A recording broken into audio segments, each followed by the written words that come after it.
Hey everyone, how's it going? Good morning, afternoon, night, whatever time zone you're in. Thanks for tuning in. How's it going, everyone?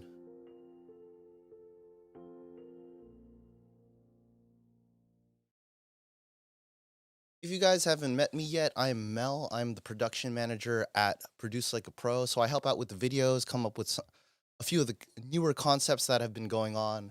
And today I'm going to be going over some drum mapping. If you guys have any questions, I'd love to, you know, hear them and probably address them. You know, to the best of my ability. Last time I was here, I was doing a drum. I was doing a songwriting session with my friend Jacob, who has been helping out with the Lancaster audio stuff. And a lot of people commented on my drum mapping. So I figured I'd go over that and show you a thing or two, some tips and tricks, or just anything that everyone's kind of, I guess, unclear on with drum mapping, or give you guys a better idea of how to attack it. So let's see. Ray says right up my alley. I fail at this all the time.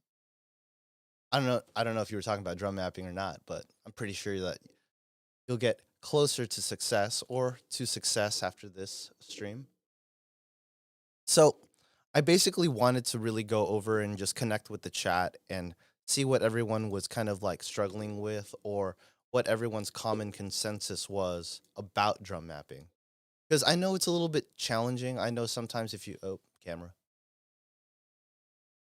I know that it's a little bit challenging sometimes depending on if you may or may not play drums. So I know that's a big thing when it comes to drum mapping. If you don't know what you're supposed to put, if you don't know what's supposed to be played, how are you supposed to know what what you should map? One of the biggest things that I've realized is playing drums because my instrument is drums. My main thing. That's what I do. You can catch me on YouTube, live shows, the works. But it's really instinctive to me. But sometimes I've realized that it's not. What's it called? Instinctive to a lot of people. Um, my only thing is coming up with interesting pattern fills. I'm gonna switch my camera to manual focus because it seems to want autofocus to nothing.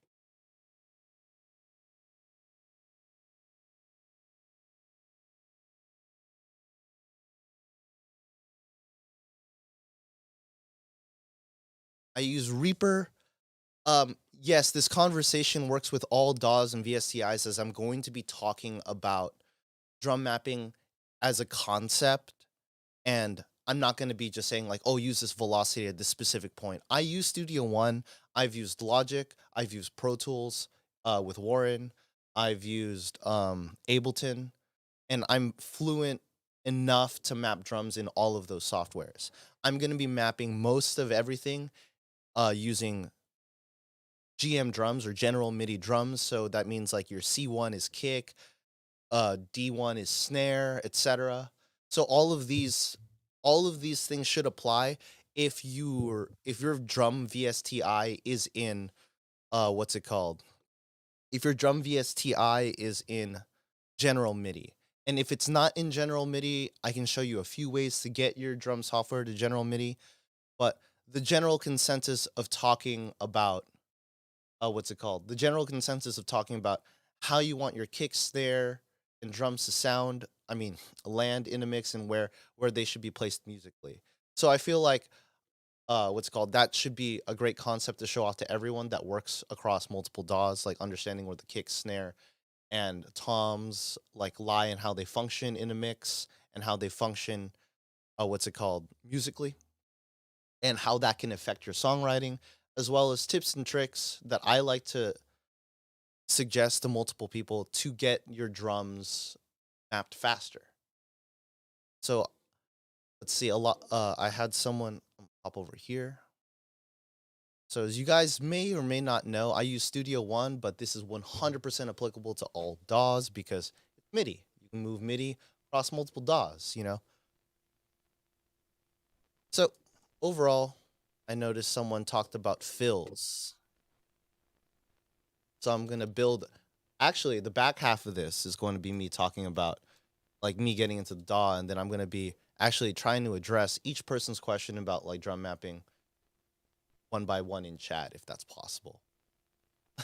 I'm not a drummer, but I try to make drums that can be played with two arms and two legs. Well, I've been faced with many fills as a drummer reading charts that require more than four limbs. So I understand that. Um, it's a challenge to make them sound natural and varied. So if you want to talk, that's a more of an advanced thing, but we can talk about that.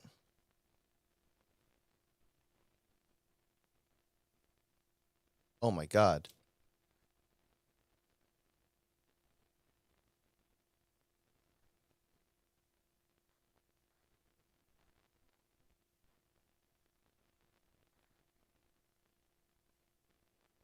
Gosh, I can't spell today. Let's see. What else do we got, everyone? MIDI drums tend to end up quantized and overlay some guidance on groove and swing would be great.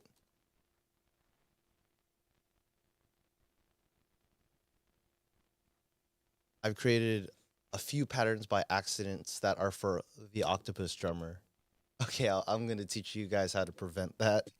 Unless you guys want that. Sometimes big mapped drums, like huge impact sounds, are great for production. I've met a few people who actually just overlay like all the toms in their VST and then the kicks and then like all the cymbals to create large impacts. Those are more for effect than anything else. I'd like to say.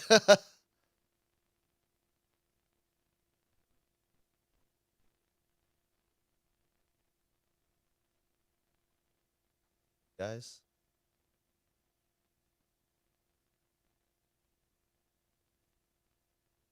guys don't get bombarded by my nonsense notifications. Let's see. So are you guys more or less trying to find clarification or find get a better understanding of what's it called? More advanced techniques, or are you guys looking for something more general? In my vacations, I've made like 25 drum maps in Studio One. I get that. Challenge to make them sound varied and humanize velocities. I'm not a drummer. I was looking through the chat, guys, so I'm just eager to watch how you work. For sure. And then I can try to talk through some things for you. How do we start if we have the general song roughed out? Well, I feel like that's a very complex question. So I'm going to go over a few ideas here. I'm actually going to I have a guitar here. I'm not a phenomenal guitar player, but I'm just going to use it to like illustrate chords and changes and how we can approach songwriting. So please pardon my playing. Broken beat type rhythms. Could you elaborate on that, Eddie? The broken beat type rhythms? Excuse me while I tune here.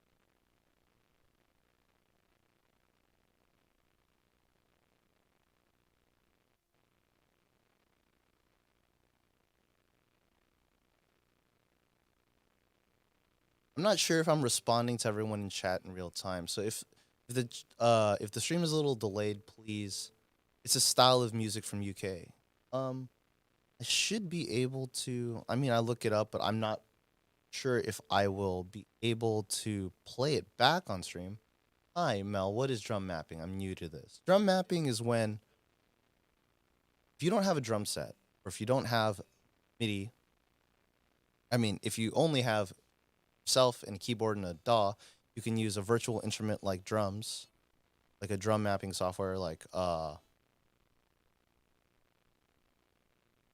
One Kit Wonder from Get Good Drums or Easy Drummer or Superior Drummer to like synthetically create drums in your productions or songs.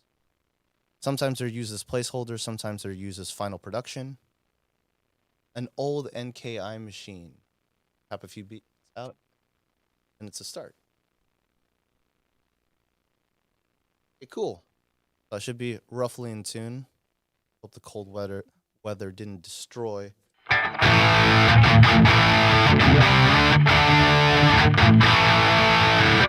So I'm assuming that most of us are slightly gonna be inclined to rock, general rock. So I'm just gonna play a few chords to a click just to kind of show you guys how drums can kind of like affect the general feel and vibe of a song.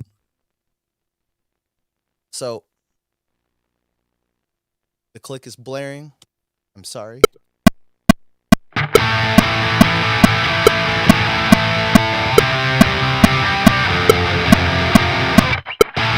Okay, cool. So, whoa, I am so sorry, guys.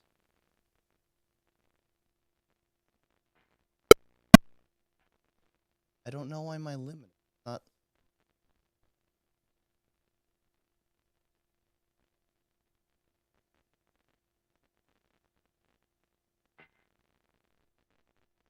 I am so sorry about that. Let's try this again.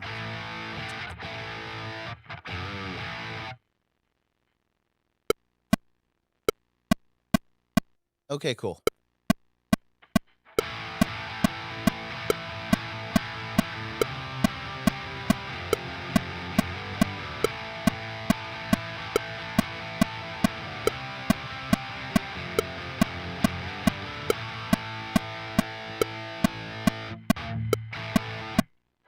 Cool. So that's just a basic guitar background. Nothing crazy, nothing special about it, just some chord progression in A. So right now, I'm going to be using One Kit Wonder. But if you guys want me to do stuff in Easy Drummer, I also have Easy Drummer here and Superior Drummer. So I'm just going to load up both just to show you guys, and then you guys will see like my authorization for no reason. Yeah, I guess I'm not going to use that today.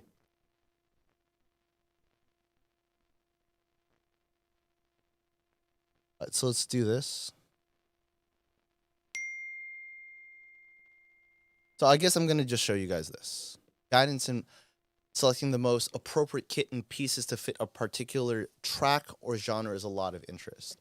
That I understand is a huge challenge. I guess for some, I got a new laptop last week, and I suppose Superior Drummer isn't synced or authorized. So I'm so sorry, but I don't think I'll be able to do that unless you guys want to wait while I authorize it and deauthorize my old computer. It worked earlier, but no technology. So I can talk about that. I currently have a lot of the Get Good stuff, like the One Kit Wonder, and I have Modern and Massive as well. And I can pull up Drum Lab if you guys want to do that. I'm going to be focusing music on the musicality of drums and how that can apply. And I tend to go with something more aligned for what most people in my genre. It sounds like the soft tube issues I was having last night. I feel that so much. All right, so I'm gonna be going more aligned with what genre I tend to work with, and then like kind of work backwards from there. So for my drum set, it's kick on C1, snare on on E1, then toms on F, and C2 is rack tom. So you'll usually find me just going like, okay, cool, that's the sound I'm looking for, and I'll do that very often in the stream. So if you guys need me to slow down or speed up or ask me what's going on, just let me know. So for this is super basic. I always work general beat first and then work backwards. So if I want like a general beat, I just go 127 velocity to start. And then when the song needs or feels for more dynamics, more groove, then I will play with that. So for instance, like this one, I like to listen for whatever the guitar player was accenting. So I'm gonna listen to.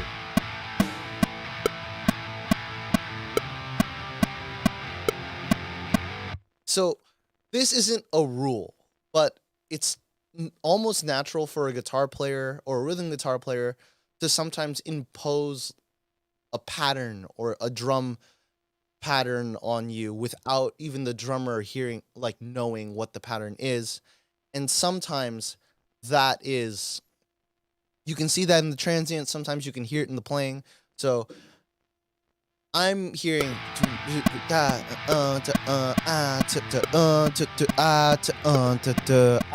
so is like the kick or the snare is ah. So I'm hearing those sounds, or that's the general groove that I'm feeling from whatever I was noodling on guitar earlier. So I'm hearing, and I always start with kick, snare, and then I work on overheads later. And that's how I work. It's always, let me see if I can just pull. It's always kick. Whoa, I can't spell today. Snare. Kick and snare first. Toms, if it's applicable to the beat. And then overheads. Because the kick and snare function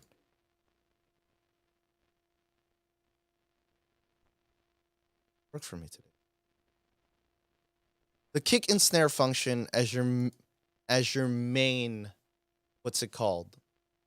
Your main pulse and pattern for the song. So if it's going to be, I would say snare usually always has this kind of rule of thumb of accenting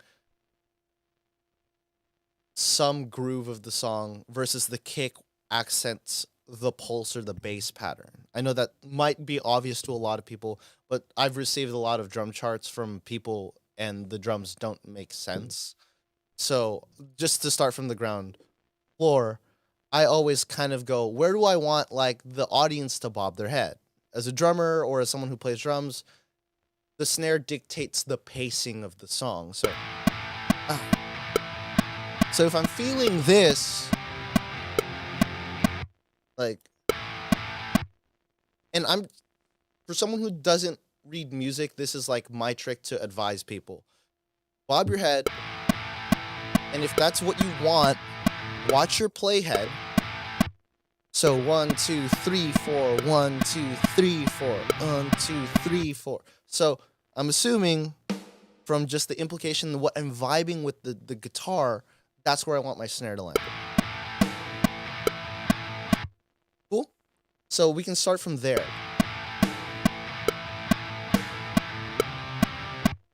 And then the kick can follow.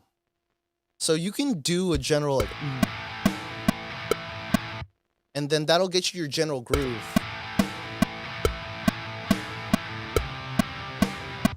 But that's not very interesting. So let's spice it up a bit. So when I'm hearing the guitar player accent, well, this is me playing guitar. So I'm hearing boom, boom, ka, ka, ka, ah. So that I'm feeling.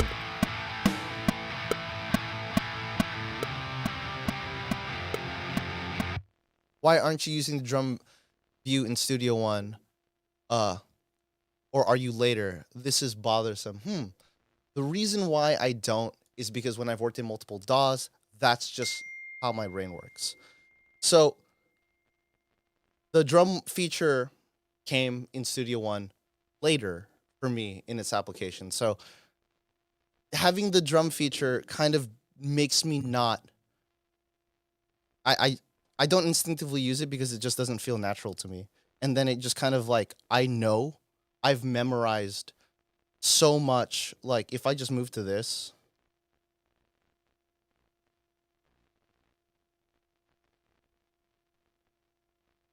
well, I'm sorry if it bothers you guys, but I'm still just talking about kick and snare and verbal it.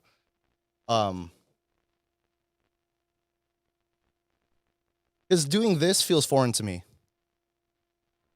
It doesn't feel like it translates to multiple DAWs. It like when I've worked with multiple people, can I turn off the click track?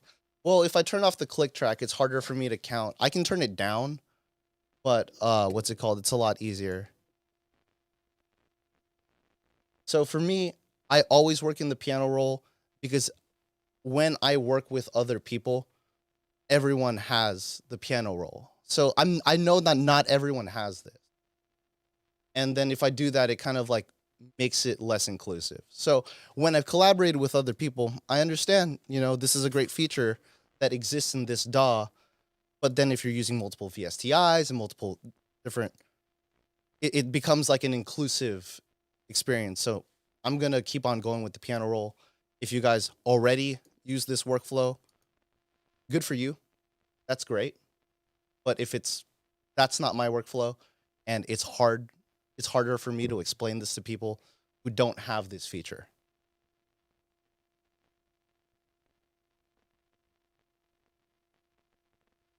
So what I do, and I said this earlier, I tend to just go like this until I hear the sound I want.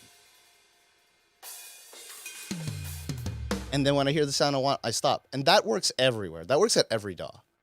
That works for every, what's it called? That works for any drum software. Because you can go around, you can hear it. Your ears will tell you what you want to hear. And that's the best key, like possible. In my mind, that's what I've done. Every time someone gives me their drum software, I just go like, okay, what's this?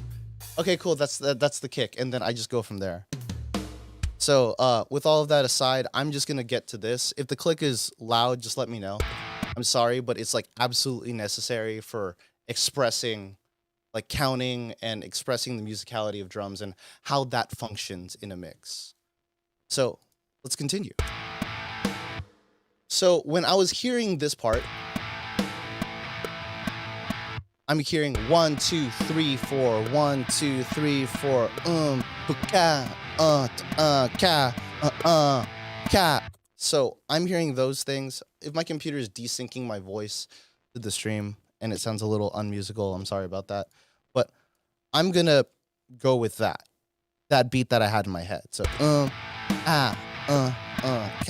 1 and 2 and so I'm gonna switch the subdivisions to 1/8, 1 and 2 and let's see.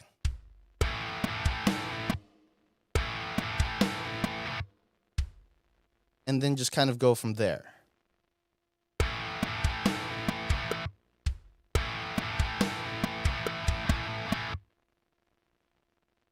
And that's the general beat that I have in my head.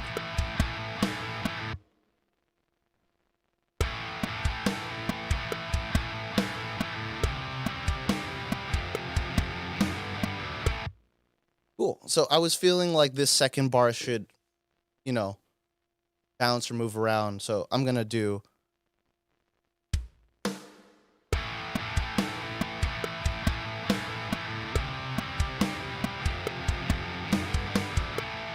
So, and that's how I generally start mapping drums. I always go from snare, kick, what's the speed, what's the vibe, and then do the kick after.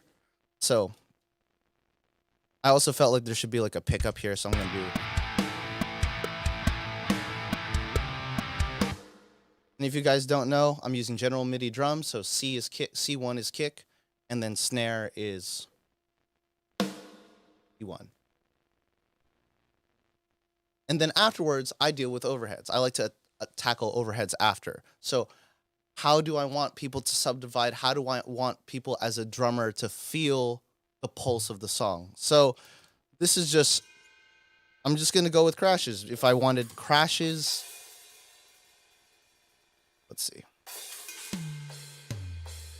This is how I find my drums. I don't memorize them because sometimes a client will want me to use Superior. A client will want me to use a different sample loader. So I just kind of just ride it around until I find the sound I'm looking for. And if you're working with multiple drum libraries and you're working with multiple, what's it called? And you're working with multiple softwares, it's a lot harder.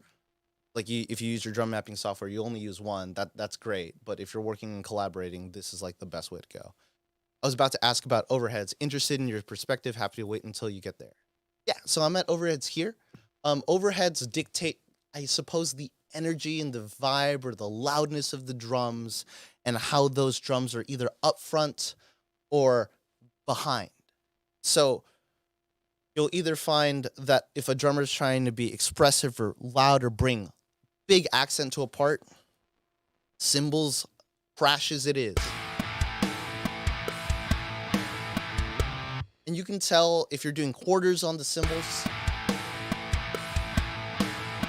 hang timey, big open space. And then let's work up forward. So if it's big and open on quarters, you can assume that subdividing 8, you feel this groove. You feel like you want to bob your head like this. And that's how that affects the audience perspective on the playing. So we can do other things like, say, hi-hats. Hi-hats kind of pull the dynamics back. So as I find the hi-hats with my wonderful drum finding technique, energy's lower. The vibe feels pulled back. So now you feel like the accents feels versy. Sometimes a lot of drummers like to use this in the verse. A lot of drummers like to pull back and just keep the pulse in this direction. Just to say like, hey, it's not a big part of the song. Change in dynamics. It's great to use closed hi-hats or what's it called?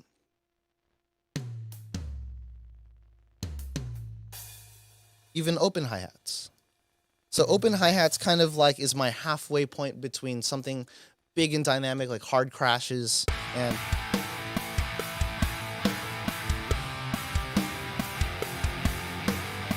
it doesn't feel as loud because the cymbals don't decay as much. It's not as bright, it's not as in your face, but it's washy. And sometimes it in my mind, or how to explain it, it gives a bit of like slop sometimes. It gives a bit of like sloshy open feel.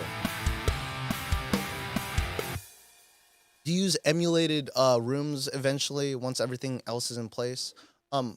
Actually, yeah. I I I use what's in the software because that tends to be what is the less muddiest and what the engineer like wanted. So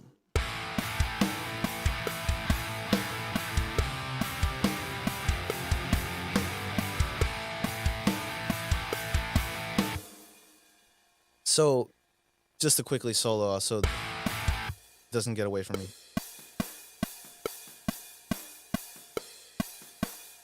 And you'll find that a lot of the rooms you'll get from the overheads or you'll get from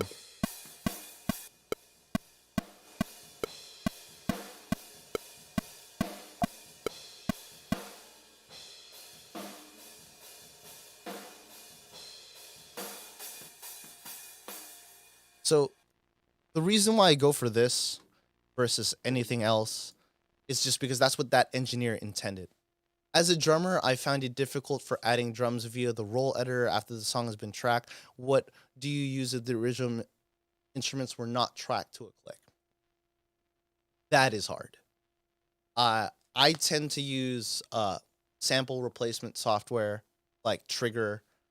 Um, a little trick that I like to do is you could either play along to the song if you're uh trying to add, or you could do what is like the most challenging thing, which is to just draw a MIDI tempo map to the already recorded piece.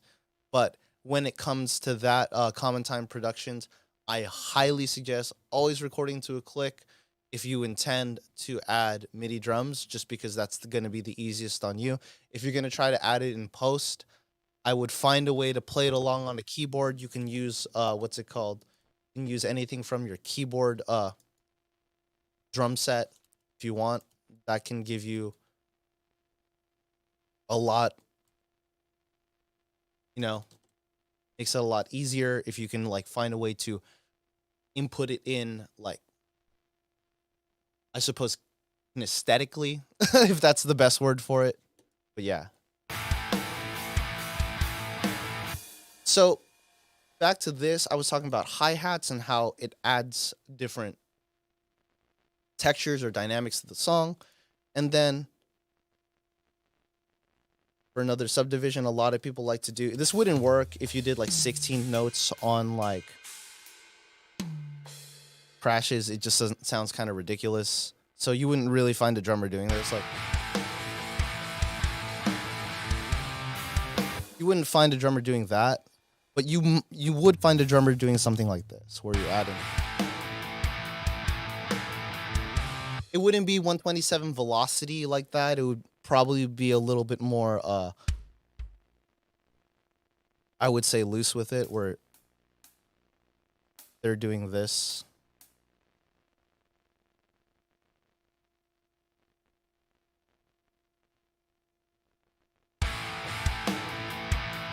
Where a drummer usually takes this approach.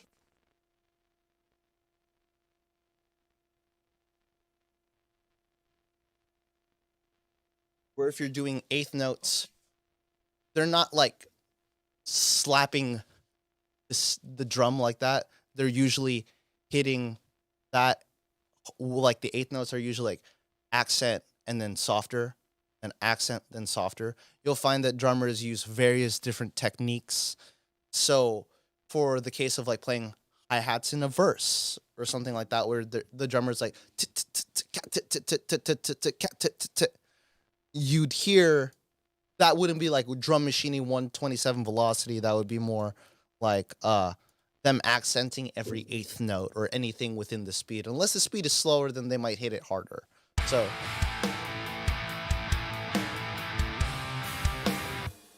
there. So I'm gonna kind of go down a list and show you guys a few different drum patterns that work and how that drives the energy of the song. And I know I'm starting from basics and then going up. I'm probably gonna start with basics and then address everyone's general questions as I go. If it's relevant to what I'm talking about, I might address it eventually. I mean, I might address it in the moment, but for stuff that like I might address later, I might be like, hey, I'll get to your question. And blast beats, yeah. So I went over overheads and how that affects it when the snare is in one place. Now I'm going to change it up and I'm going to talk to you guys about how the snare affects the groove and how. So the faster you play, the less velocity. Yes, in a sense. The more subdivisions you have. So for instance, if I were like when I play drums, unless I'm like intentionally trying to create a lot of energy, a lot of people will play, like if you're doing like eighth notes on the hi-hat, it's usually accent kit. So because that's the technique most drummers would use.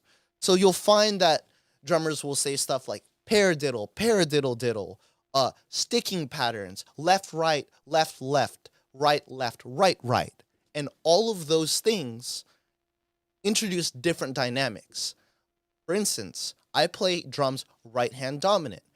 My right hand is stronger than my left hand. That means if a drummer is going bop, bop, boom, boom, boom, boom, and they're trying to intentionally create dynamics, the left might be, when they're doing fast stuff, you can already see, look at my hands. So if you're looking at my hands or just watching a drummer play, they're doing a roll. This is instinctively what I would play in a 16 beat pattern. So if I was going like this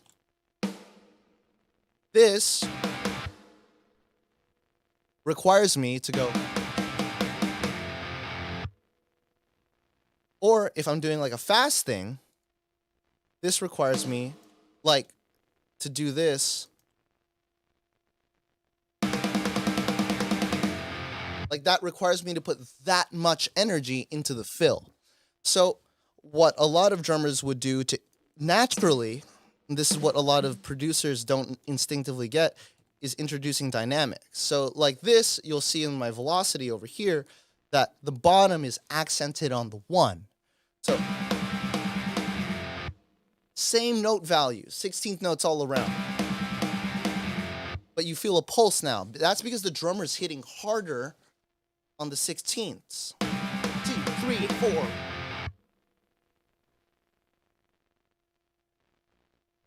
So 1, 2, 3, 4, you can feel those accents. And then if I really wanted to get like super intricate about it, I would know and understand that the left hand in those segments would naturally be weaker unless the drummer is a machine. And no matter what you say, no matter how practiced the drummer is, you're gonna feel those expressed dynamics because they're all humans, unless you're working with a drum machine.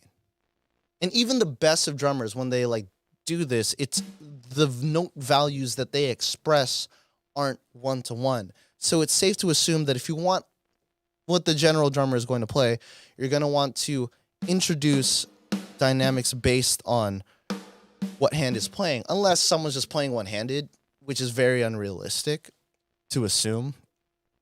So if the sticking is right, left, tekka, tekka, tekka, tekka, tekka, tekka, tekka, tekka, you can see that I'm saying da, da, da, da, accent, and then the left hand's going to be quieter. Here. I know I kind of just jumped to dynamics and fills, but this is kind of important for me to express like how I'm going to move forward. So I can deep dive into this later too, but and then you're going to want to like play with these values until it sounds like the sound in your head.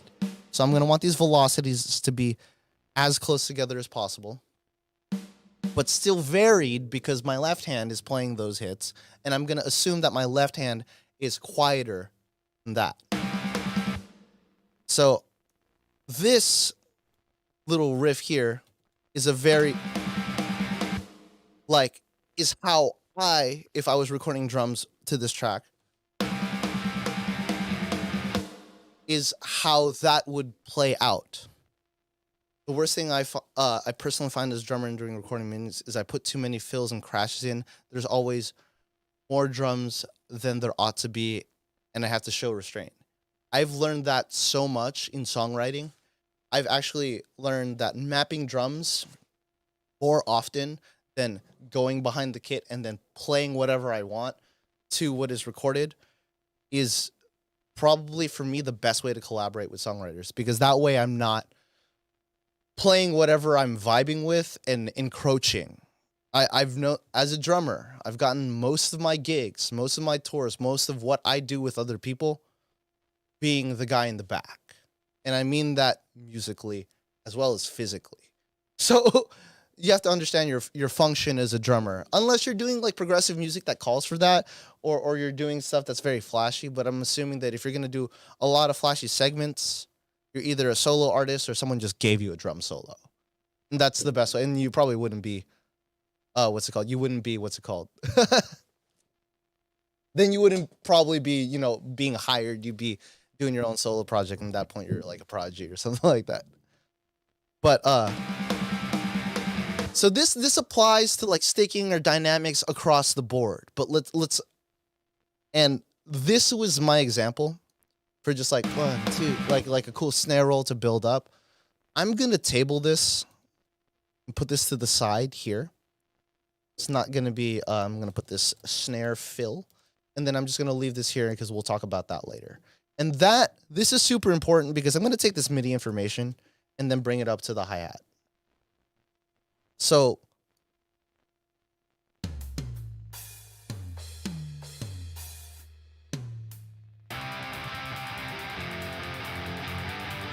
you see what that does to the groove? Like you still feel your 1, 2, 3, 4s, but it doesn't feel as like rigid or lack of dynamics.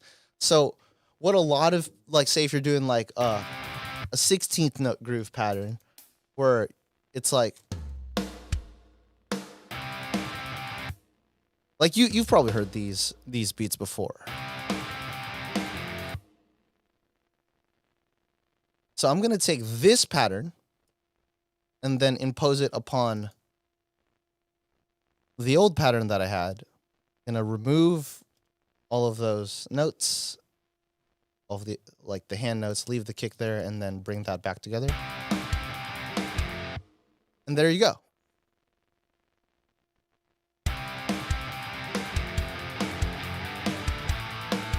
Now you have like a cool groove,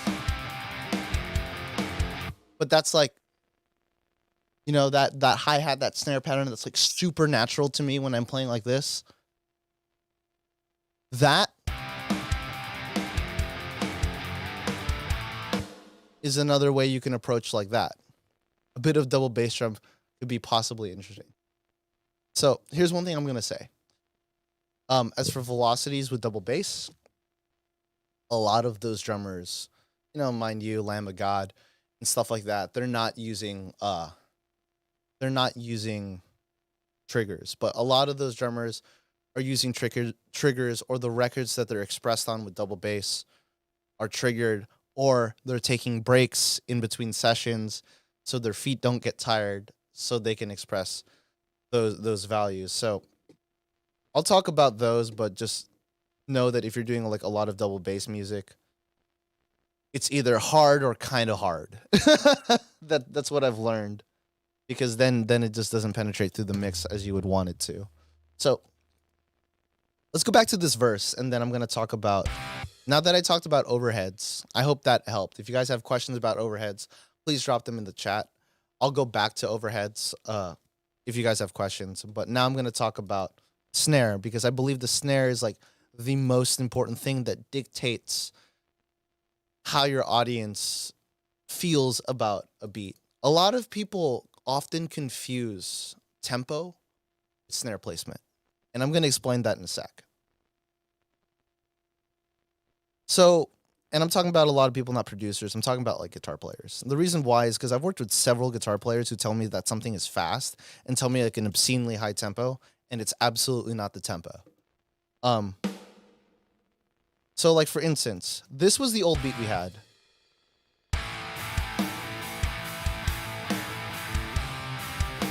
The snares on 3. 1, 2, 3, 4, 1, 2, 3, 4.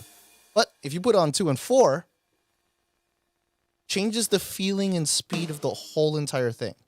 This can be debatable, but to a normal audience member, if I was showing someone who wasn't musical about this, they'd think it's sped up.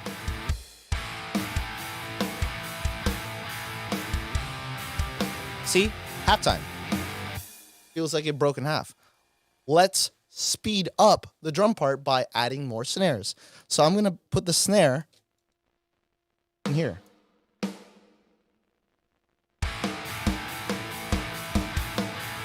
Okay, so that kick pattern isn't really realistic. But now it feels fast, right? It feels intense. It feels like the energy came up. And it's implied that it's a faster part. So a lot of people would be like, "Yo, hey, this is the circle pit part of the song, or the part where everybody goes, you know, faster." So I'm going to put in an appropriate kick pattern. Feels punky, feels big, feels fast, right? So that's another rule of thumb that I like to say is more snares feels like more speed. Does it make sense to engineer a flam or two there? Absolutely, if it's relevant to the fill. So like, you'll notice in a video upcoming, I'm playing drums in one of the songs that Warren is engineering. I do flams. It's like one of my favorite fills. Right, left, kick, flam, right, left, kick, flam, right, lift, right, left, kick, right, left, right, left. Something like that. But, and then for all you homies in there that enjoy double bass, well, let's just do it for fun.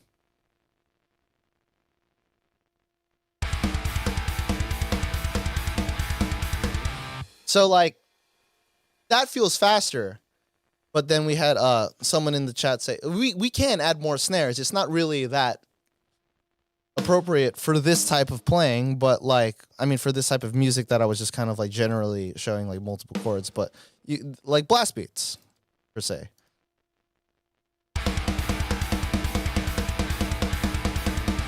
So like, it feels fast. It's not fast. I'm never changed the tempo grade. It's like 140. but it feels ridiculous. So, and that's just me adding more snares. So let's take it back to something a little bit, normal or traditional here. That gave me anxiety. Yeah, it's just silly. So this is more of like a punk beat. But, sometimes people say like, hey, 1, 2, 3, 4, 1, 2, 3, 4. That's like the traditional snare placement. But inverting the snare, putting the snare on the 1 and the 3 versus the 2 and the 4 changes the whole entire vibe and feeling of the song. So let's take this pattern and then let's put the snare where the kick would be.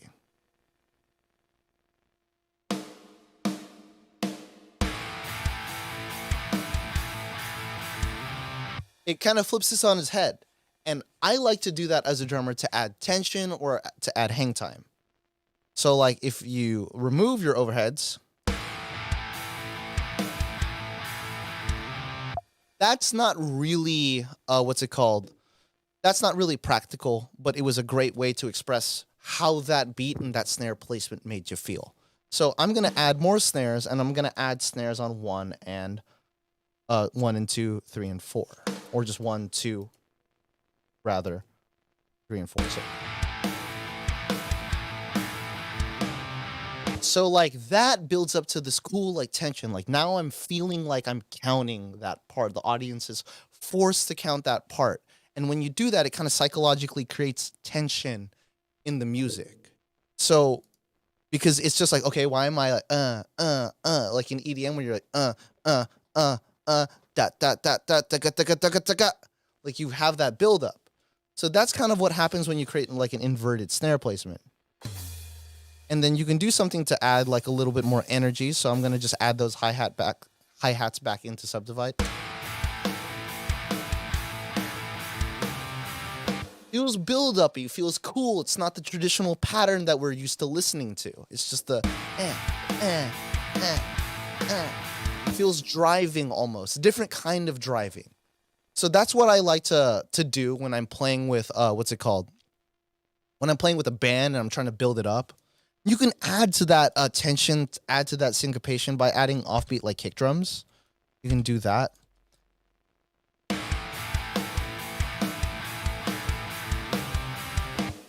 And then it's inverted snare, snares backwards, broke the rules, but it feels weird, creates a little chaos in the brain and adds tension to the part.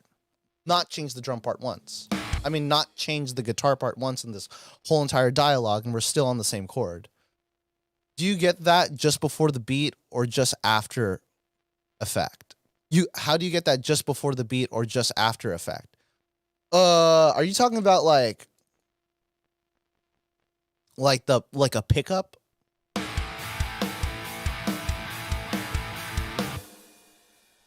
So like the end of 4 or the end of thing? I can show you that real quick. That's another cool way to make something feel upbeat. So like I'm back on the guitar. I'm sorry guys. So like for instance, I'm gonna throw up the click. I know that's obnoxious, but it's important for me when I'm gonna try guitar. So like it's a little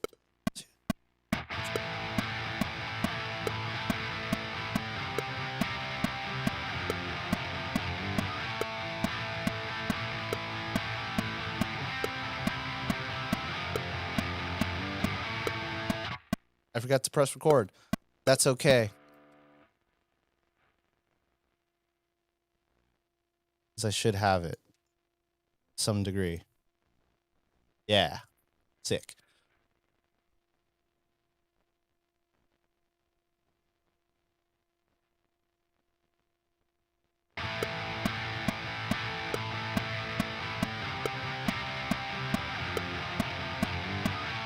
So that's going to be dictated between the band. If you're going to do like that upbeat thing, I'm assuming that's what you're talking about. Unfortunately, chat doesn't express a lot of musicality. Not you guys, but like reading text doesn't express a lot of musicality. So This is like the eighth note half beat thing, upbeat thing, that like pickup note thing, however you want to express it. It's usually like a pickup note is what it's mostly been described to, but this is like, well, a lot of people would express like those upbeats. So this just kind of like, it's a little broken rule, a little bit more advanced. What have I done? It looks like I've deleted most of my mapping, but oh well.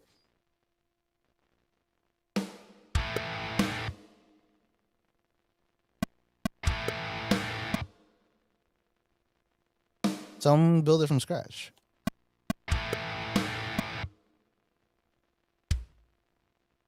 Boom, cap, boom. So I want the snares to be there.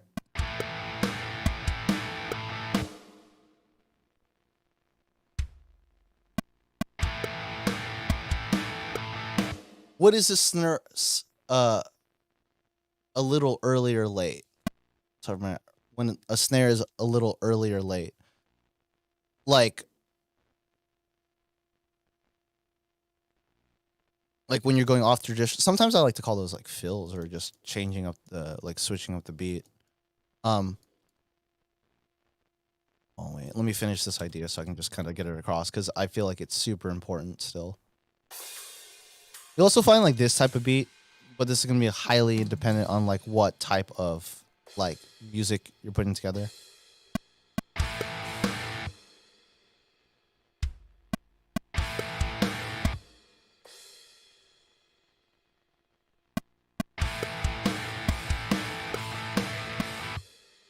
So like this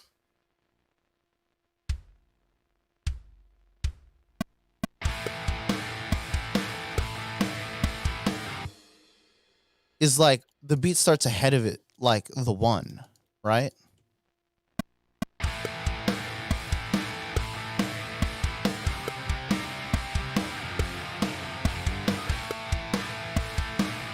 It's like a pickup note. That happens a lot in like just any type of like upbeat, like more upbeat punk, upbeat music has like these pickups. Sometimes choruses have them. That's what I thought you were talking about when it was like ahead. But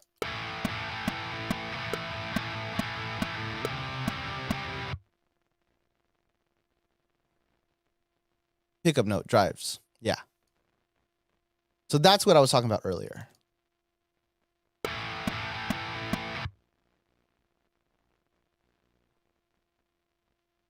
Sometimes it's good to play a hair off beat or just before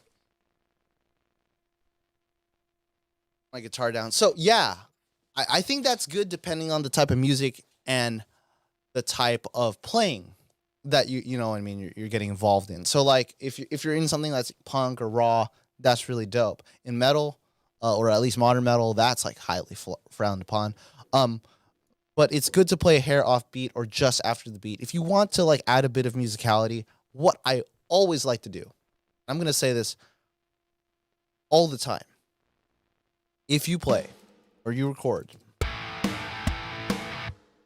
it's way easier to be creative if you worry about like if you're mapping drums, and I'm talking about specifically if you've only got a keyboard and a mouse and you're just trying to like songwrite or do those things, work on what's it called? Get your general beat down, worry about natural feel, and worry about velocity after. That's like something that I call refining your process, refining your whole entire drum sound, because you end up being not creative, or to each their own. But I've always found that if you're here mapping drums with a bunch of homies or a bunch of friends in a studio, or you got your client here and you're going here and focusing on the micro with your client, going, okay, here, let me get my velocities right. And then it takes you longer to map drums in front of the person playing guitar. They are not going to be stoked playing and songwriting with you. If you have personal time and you're ready to go like No, I personally find it a lot harder still to not map drums, like to map drums not like this. So if I was mapping drums and trying to attack each velocity and attack each sticking pattern and attack each time frame as it was going on, I find myself either losing the groove, losing the vibe, and not really being able to just get this idea out that I would just naturally play. So that's why I focus on velocity and groove and swing after mapping the original idea out. When we saw on the last stream, you work so fast. I was like, holy, yeah. And that's why, like, if I'm gonna work on a track later, I kind of think of that like as the mix process. You know what I mean? It's just because that's like this to me is the songwriting process, getting my ideas out in the computer, getting what I'm vibing with out in the computer. That is something that your guitar player who's hanging out with you is not gonna think about that. Like they don't care what velocity you're playing. They don't care what like they care about the groove, but they're not gonna like want to enjoy they're not gonna enjoy that process with you if they're sitting here and they're a client tracking them, and then you're gonna start feeling this friction, especially if you're like charging them hourly, and then they're gonna feel weird. And you just gotta keep the creative like feeling going. So that's why that. Do you use velocity to make rudiments sound like more like rudiments? Yeah, I actually talked about that earlier in the stream. I can touch on it later because I really just did like one rudiment. I really just did like one sticking, but just to glaze over it, if I'm doing a fill or if I'm trying to get a natural vibe going, I tend to lower like my velocities just a tick or just a titch with my left hand because naturally most drummers' left hands or less dominant hands are weaker. So 1 and 2 and 3 and 4 and so 1 and 2 and 3 and 4 and it's usually like hard weak hard weak hard weak hard weak or like accent hard but not as hard, harder not as hard, harder, etc. And then I can go over those sticking patterns and stuff with you like in the back half of the stream. But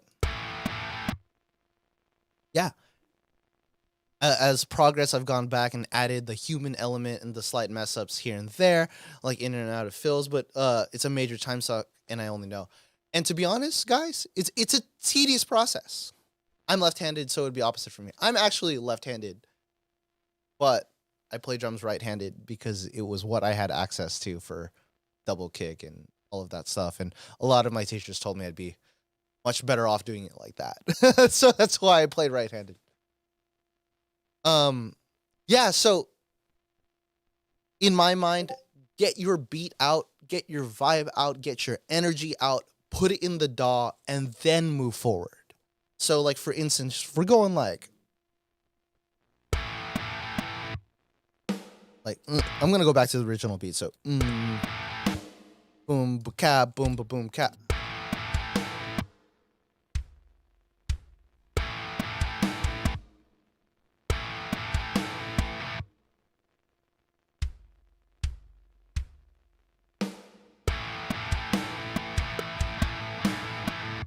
So that's the original beat.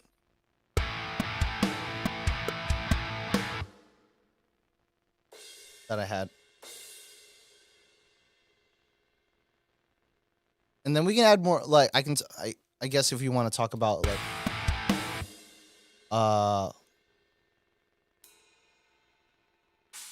and one thing I'm sorry I forgot to talk about this earlier, ride. It's like when you hit the top of the cymbal with the tip of the stick, that's the ride. And tends to add it's like the hi-hat, it has a longer dynamics. What's it called?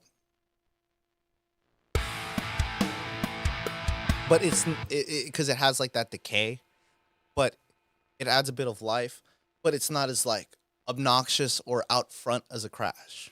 A lot of rock bands will use the crashes just to drive the choruses because that's what it is. Does a hi-hat hit change whether it is hit left or right-handed. If you were talking in the case of a fill where you're alternating, chances are the leading hand, right or left, whatever the leading hand is, the secondary hand is not as loud naturally. That's just not how like it's normally played. Unless someone's just like consciously trying to hit it hard and like hard. But that's kind of what it is. You can play open-handed if you're playing left-handed hi-hat. But there's nothing like if you're watching a left-handed drummer play open-handed versus a right-handed drummer playing cross stick versus like someone playing left-handed cross stick, it doesn't change the sound of the actual drums. I mean, the only time it'll ever change the sound if you're watching a left-handed drummer play a left-handed setup kick. Ride seems to be used mainly in the chorus or the bridge. Yes, to a T. I mean, like for ride, I like to use ride for any time I feel like I need to be lower in dynamics, but larger in but more impactful than a hi-hat. I kind of like to order these dynamics or these feelings out as hi-hat is the quietest. And then if my misspelling is there, I'm sorry. Hi-hat is the quietest. Then we're going to go from to ride, which has like a decay and a sense of brightness, but isn't as loud as, then we go to the open hi-hat. It's a shorter decay, but usually louder. I'm going to be honest, guys. If you guys are engineering a kit, the loudest, most obnoxious thing for me is usually like the hi-hat, because it's two cymbals working together, hitting each other, and they're smaller than crashes typically. So because of that, it's like a higher frequency and tends to poke out in the mix more. So there's that. So yeah, unless you're playing jazz, yeah, this is all genre specific too. So like for jazz, when I played in the jazz group in college, I was either on the ride, swinging away, and hitting the hi-hat with the pedal. Or they kept me on hi-hat for like small sections of the song. But I'm just gonna kind of go from the order of overheads, and these aren't rules, by the way. If you guys like hi-hats in your choruses or rides in your choruses, like there was a song that I tracked for Warren that's upcoming that I'm on the ride like for most of the chorus, and I'm not really crashing. They only had me crash like I hit those crash cymbals like 3 times in the whole entire musical piece. So those are things. What's it called? So like back to the overheads, and then you got the ride bell, which can function as like it's kind of like an accent to the ride. It's a cool little flavor sound. It's just when you hit the shoulder of your stick on the bell or the center part of the cymbal here. So you get like a ding sound, but not really.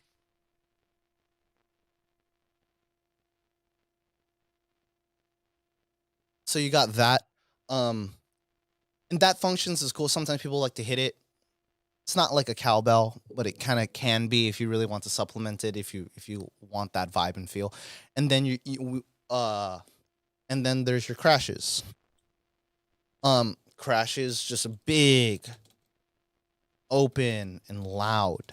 Those are cool for like I would say like they happen in choruses. I'm not gonna say that that's the only time it happens, because sometimes people play them in verses, sometimes people play them that. And crashes usually try to like accentuate here a part has changed, or we're going from a different part to a different part. If I could play copyrighted music or anything like that, I would for you guys, just to express or show what different parts or what different drummers do. But yeah. So like for instance, you see how I started that with a crash? Sometimes drummers like to throw crashes in there every time to express a chord change. Crashes bring your attention to a section or a piece of what's it called? Bring your attention to a piece or section of song.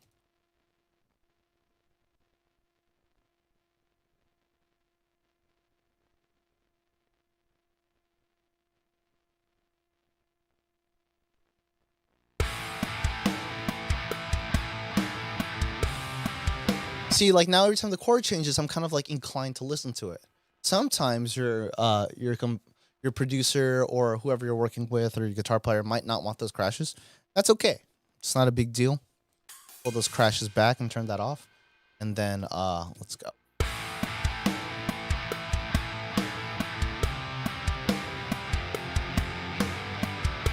Yeah, and splashes are really cool for double hits. There's a lot of times where I've used splashes to accent just a part or just add a little bit of where I want some high end flair. You're right, Joey.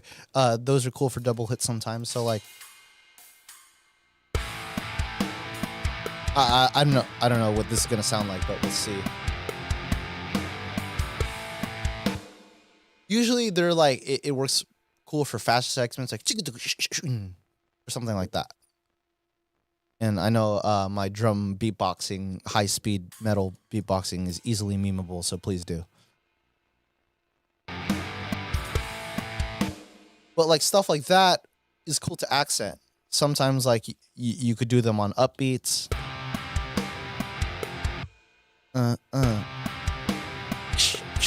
So I'm gonna do those lined up.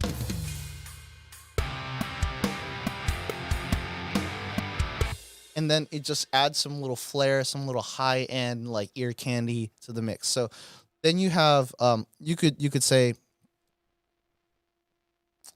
like these are all like flair symbols. Like those would be your splashes. Oh my god. I get like I did not win any spelling bees, guys. Splashes and sometimes bells can function like that too. I've seen it work. Where it's just accenting the upbeats or something like accenting like that. And then I can talk about that stuff too. And then closed like open to closed hi-hats. So these are all things that like yeah, the China. Like I feel like China has been like the typical trope for like it's kind of like the closed hi-hat but not really. I'll show you guys what the China looks like or sounds like. It's like this like very washy decay, but it doesn't have the length of a crash. It's like my gate's taking out my, but it's like this like yeah, it's the part where you run because the pit is going to slam itself on you. That's usually what happens. And then you can use that for accents too. You could use those. It's very interesting or hard.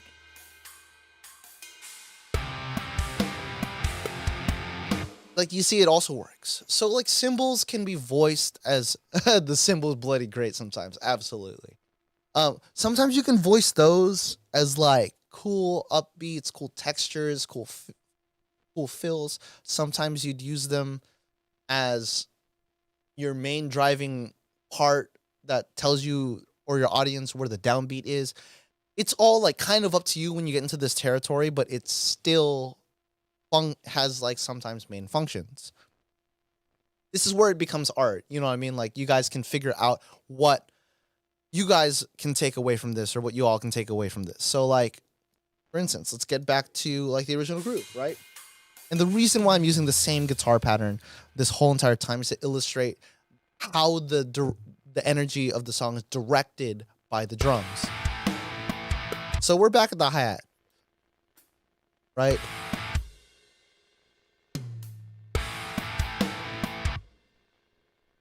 So now I'm gonna start talking about like upbeat open hi-hat. So that's another beat.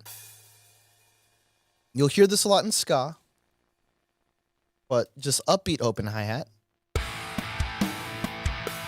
Whoops. I said upbeat, I meant actually put it on the upbeat, not, you know.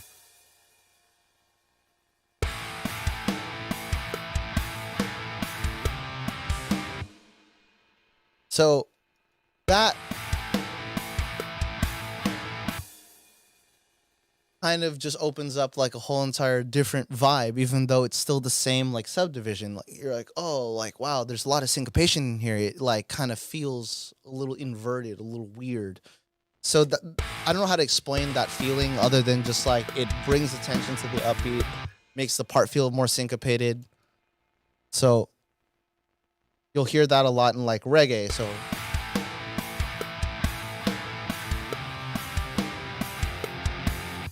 let me just change the guitar part to match up with what's going on here.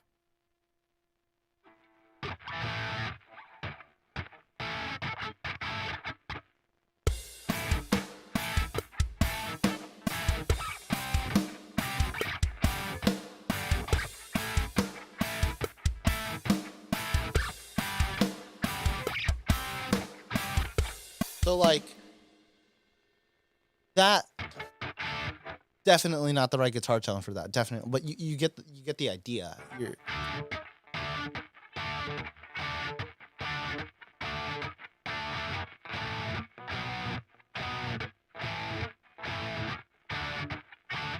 It's that.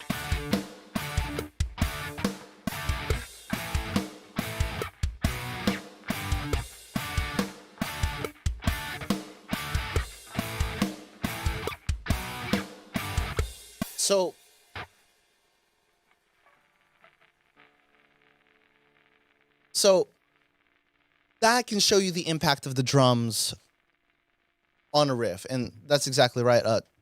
Toilet Tunes, I can't believe how many drum beats he made over the same riff, and it's just a chord progression, and I don't even think I actually went past the A chord in this example. So I really hope that this gives y'all a general idea of how these different drum patterns can affect a chord, a guitar player at a certain part or at a certain feel, and what it imposes.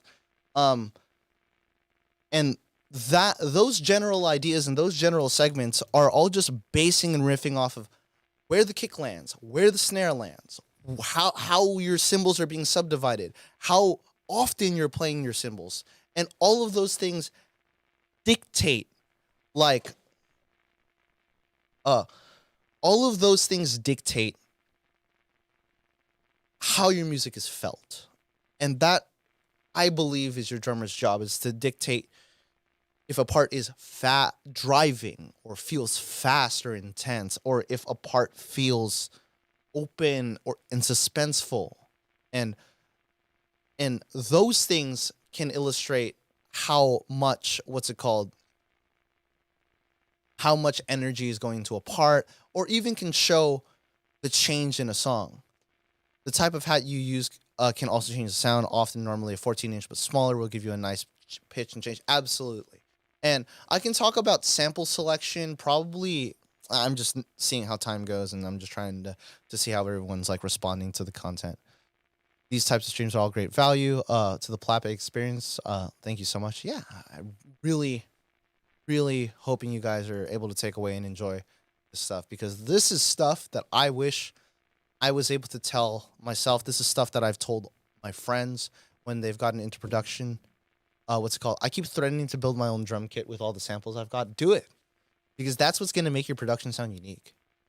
I've sampled my own kit, and then I've brought them into like my own production.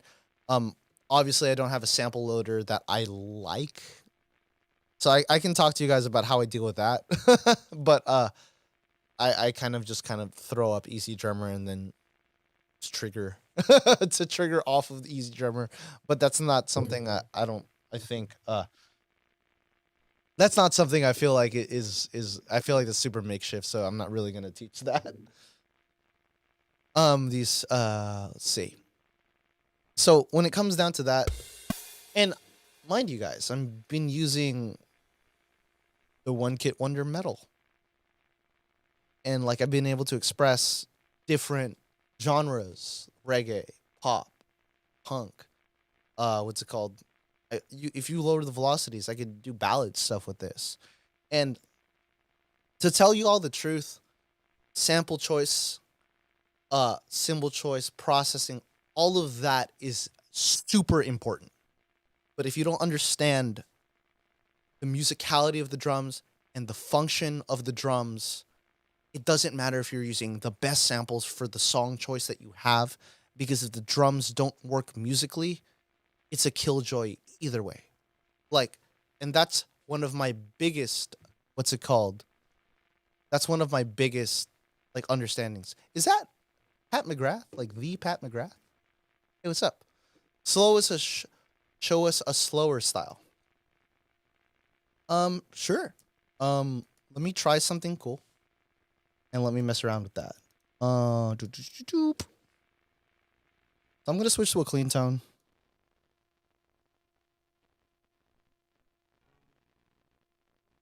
And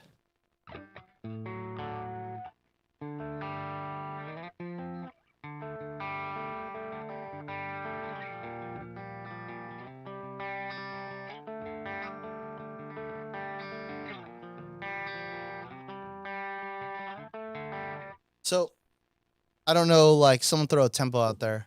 Right now I'm at 140. And when you say slower style, what do you mean by slower style? Like, are you talking about like less energy, lower energy? Are you talking about oh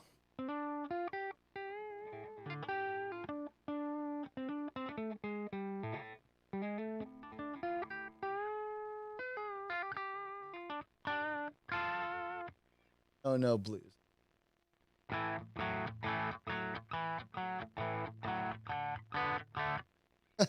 Okay, so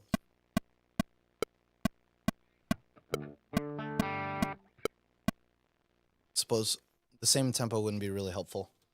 So if I do 90.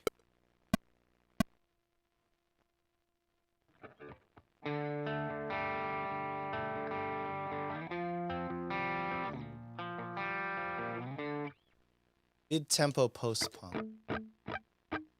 I have no idea what mid tempo post punk is. Let's see. Please don't hate me for this. I'm gonna listen to a song and then drop a band, Toilet Tunes.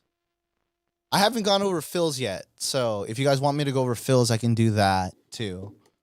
Because I've just talked about general beats and general feel.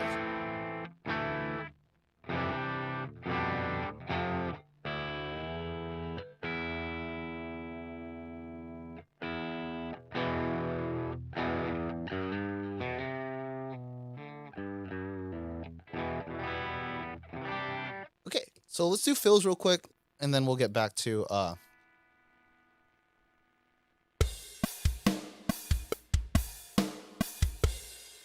So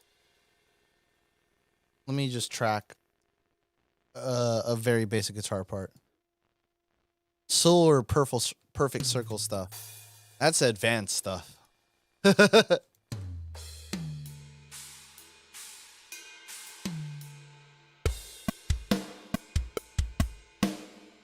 So I'm just gonna track something over this real quick.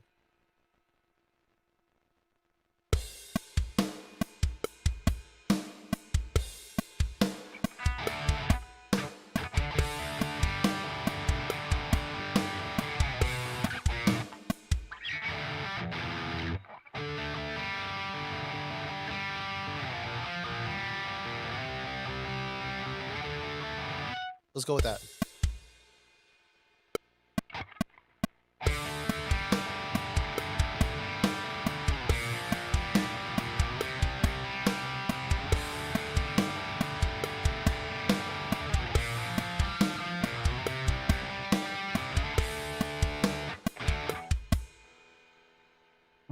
Okay, so now that I've done that, Since the back half was botched, let's just go with this.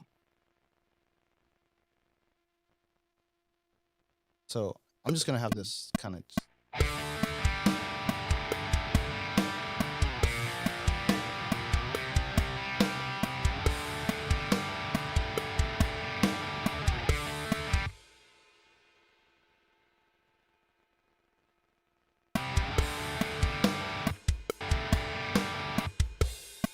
Cool. So same guitar part.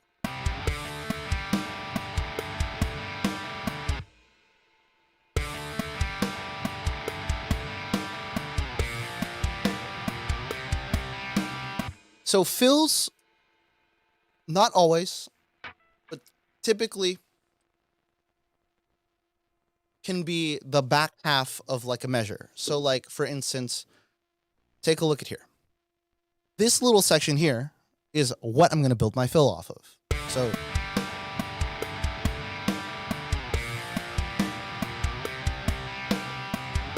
So I'm thinking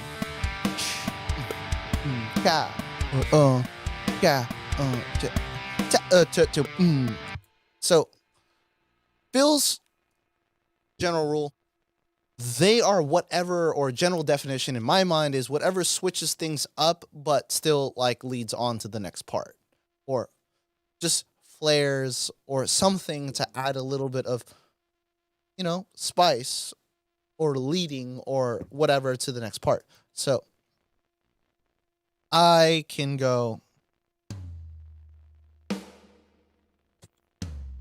So boom. So this simple fill: kick, rack, floor, kick, 1. So this is super simple.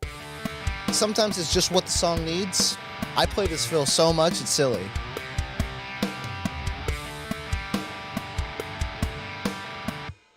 That's cool. And in this type of energy, I feel like it's perfect. But let's see what happens when I double up. Snare, snare, rack, rack, floor, floor, and double kick into one.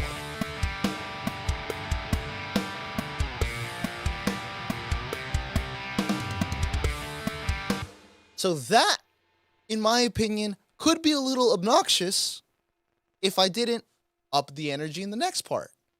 But if I did, like, if it goes back straight into this energy and vibe, feels a little obnoxious. Some bands would need this, some bands would like this, some bands wouldn't. It's all up to you. In my, like, for me as a drummer, playing with other people, that would be weird. Someone would tell me, hey, dude, chill. But that's a cool fill. But understand that that type of energy has a function. It leads up to another part. And that's kind of like the main philosophy that I wanted to share with y'all, is this type of, like,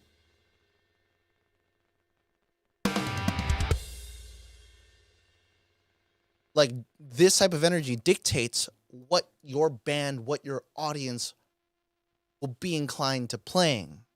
So, like, what I'm hearing here in a songwriting sense, like,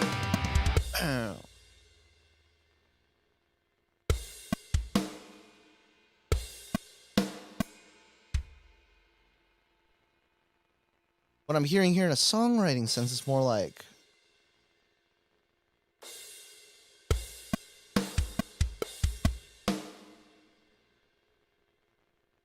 what I'm hearing here in a songwriting sense, sorry, I'm repeating myself, but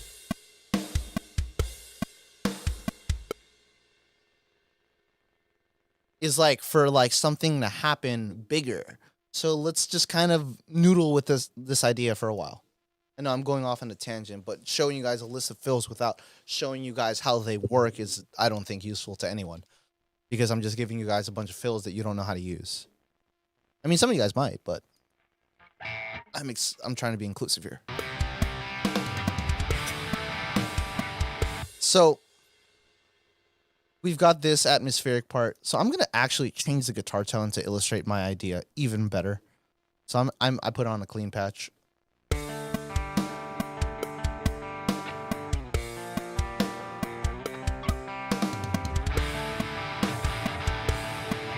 Like something like that. So let me.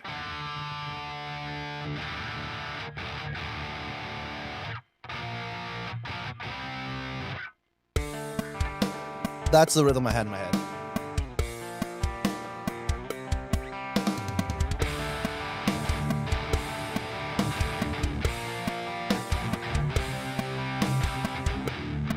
So like super basic rhythm, but when you hear those fills, half bar fill, it depends on what you want musically, right? So like I was saying, are full bar fills or half bar fills more common? I would say half bar fills are more common if you are just trying to add like small titch or small texture. And then full bar fills, depending on the type of music, that might be a little too obnoxious, because if I did like a one bar fill of, I don't know, I'm gonna do the very first drum fill I've ever learned. So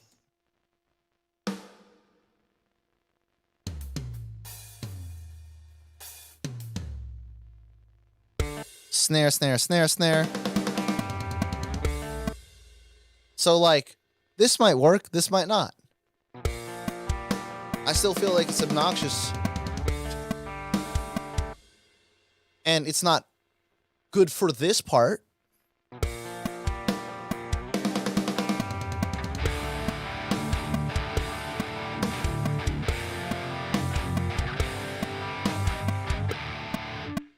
I don't feel like it's entirely the right thing, but we can make it the right thing if the music calls for it. Like say like, let's speed this up a little, and let me scream at my dot to apply time stretching values, and then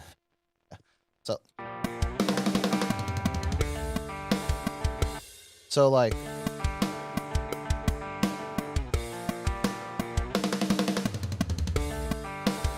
So like, if there was a part that was more driving, a little bit faster, this is where I think this is cool.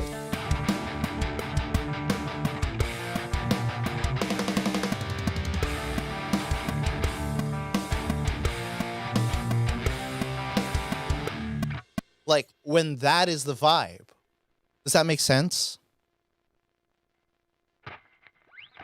The four old bangs on the floor top always works. Yeah, it's like da, da, da, da, da, da, da. But like you understand now like why that would work and why it couldn't work in a musical setting. And again, there are no rules, but as a drummer, I've always and often been told, do that like once a song. Absolutely, if absolutely necessary. Like when I write with my band, it'll give me the opportunity to do obnoxious drum fills and really fun stuff for me, but we're also like a metal band. You know what I mean? So like if you're going from that energy, like this low speed, like just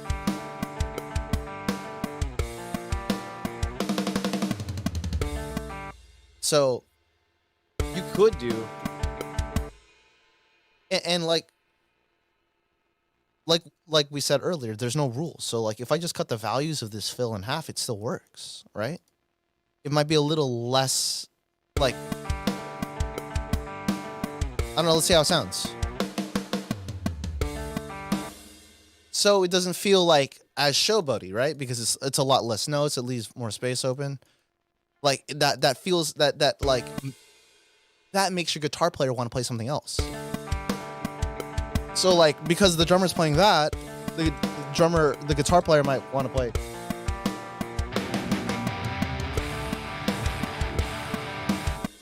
You know what I mean? Like or something.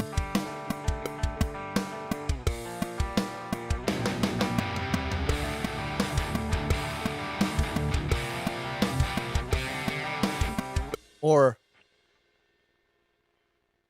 or just something that kind of complements it. I'm not playing the like exact chords, but you kind of get the idea how that drives. That's why us drummers should be in recording or mixing. Well, yes and no. I've known plenty of drummers that are like phenomenal drummers, and then I feel like they should be drummers. And sometimes when they get too obsessed with recording or mixing, I feel like it injures the what's it called? Every song would be a solo. Hey, if you really like progressive drums, there's like a ton of great progressive drummers recording with guitar players, so right parts composed better for that. There's like the drummer of Ocean's 8 Alaska is like ridiculous. I only thought bassists did that. Oh guys, let's not go there. Or you could do like it all just depends.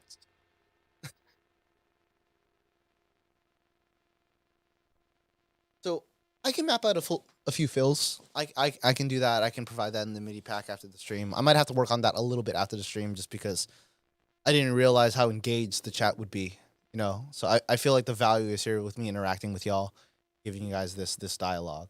But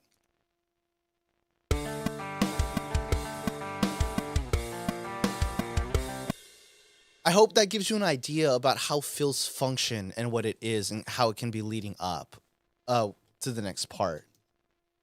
So like when we're going into that and we're vibing off of this, check this out. I'm really talked about toms, but toms add body to a part. Understand that if you're gonna play the toms like this, you're not playing the cymbals unless you're doing like obnoxious stuff, like playing cymbal and tom at the same time all the time for no reason. You can. I particularly personally wouldn't, but it adds a tone and a cool sense of like power and body to a part.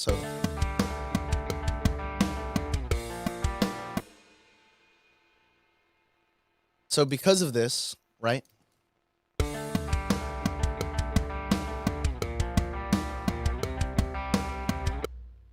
That kind of adds a sense of suspense. Sometimes people like to call it tribal. Sometimes like people like to call it like, I don't know if it's like jungle. A lot of people just make fun of me and say it's George of the Jungle, but like you hear, and that you know you get into Tool territory and stuff like that, but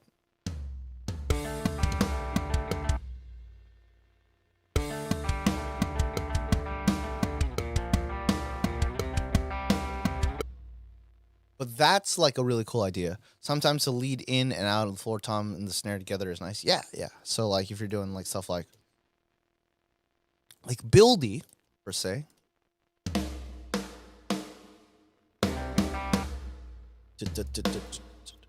And guys, like check this out. I'm just doing I'm doing all 127 velocity. I'm not saying that that's the fills you guys should be doing. If you guys want to do like something like a lead in or something like that, and grab this stuff, boom, draw your dynamics in. You can draw your dynamics in like that. It's a good time, right? And it's a completely different fill. But like, if I was worried about this stuff, this is another example of me going like, hey, worry about the groove, worry about the quantization, worry about your dynamics later, because those ideas aren't the same voicing. So like that builds that build, that builds that hype, that builds that energy. But like, to be honest, I still feel the same suspense. There's just something missing. It's those dynamics. But what's it called? I don't really worry about this stuff because it's not necessarily something that when I'm in a pre-production or like a space where I'm talking to a bunch of people, this takes time away from the songwriting process. And it's something that I feel personally should be done privately or upon time. So if I was spending here doing like a whole entire course on like velocities and my approach to velocities, I can do that. I just don't feel as though that is like everyone's best value in time.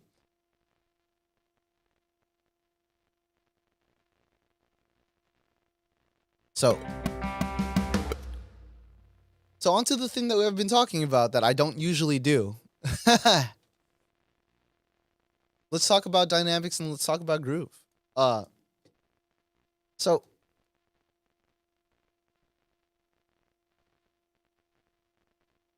I talked about earlier how you're playing drums, right? You're going 1, 2, 3, 4. You're doing a fill. Your right hand is stronger than your left hand, or your dominant hand is stronger than your non-dominant hand, unless you're ambidextrous. And most drummers always have a leading hand and what's it called? A leading hand and a secondary, like their other hand, unless you're Def Leppard, but he's still good. So like you're in Def Leppard. So let's talk about fill. So it's very easy to just, go down the line and go.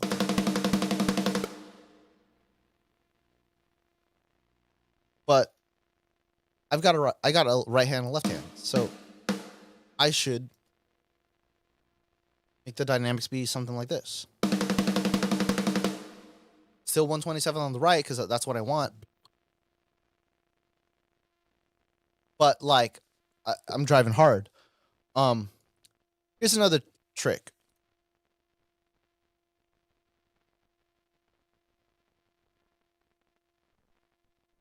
What's called drums are patterns and beats.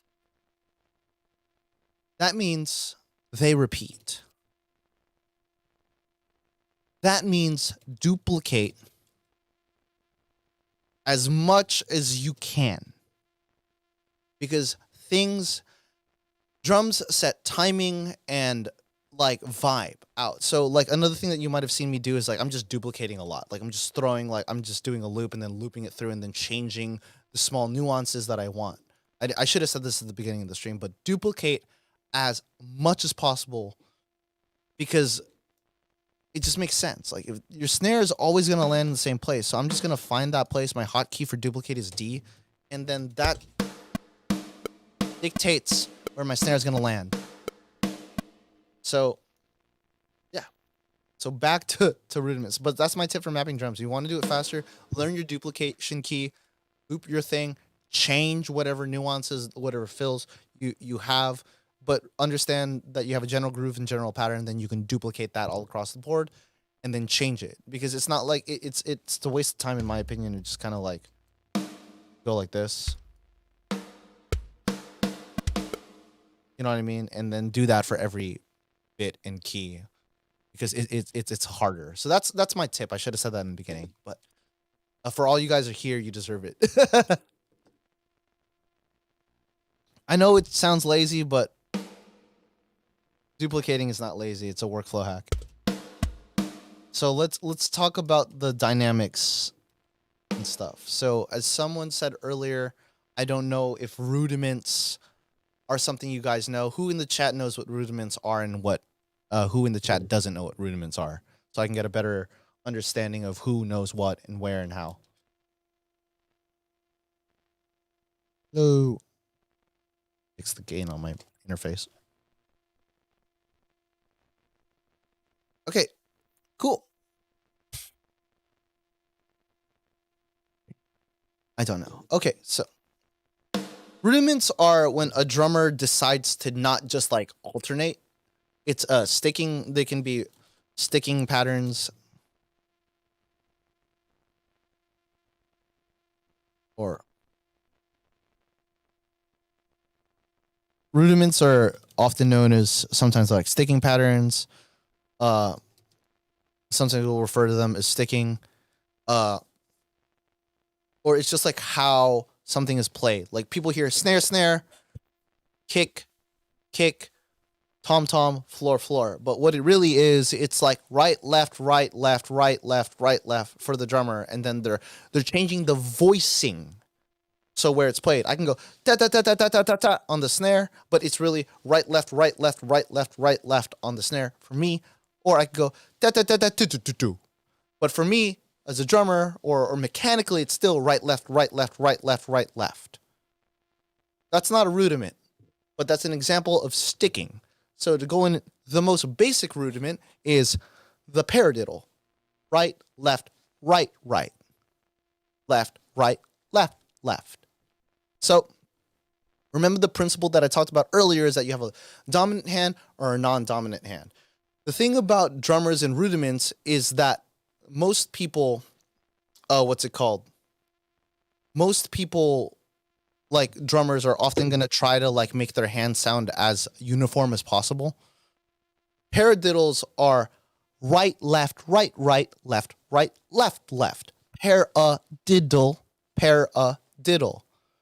Diddle is when you hit the drum twice with one hand. Da da, da da. So I usually voice those differently in my mind just so I can like say it musically, because right, left, right, right is like a tongue twister if I'm trying to go like really fast. So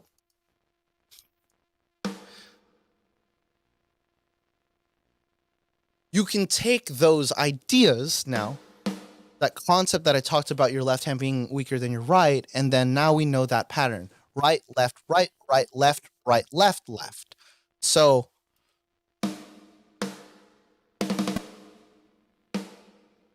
and just given the idea or the concept that I talked about earlier,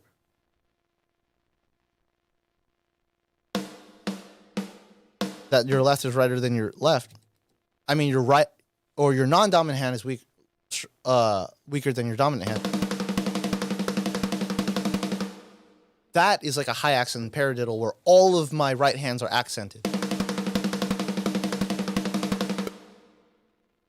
And those, like, that creates dynamics in your playing.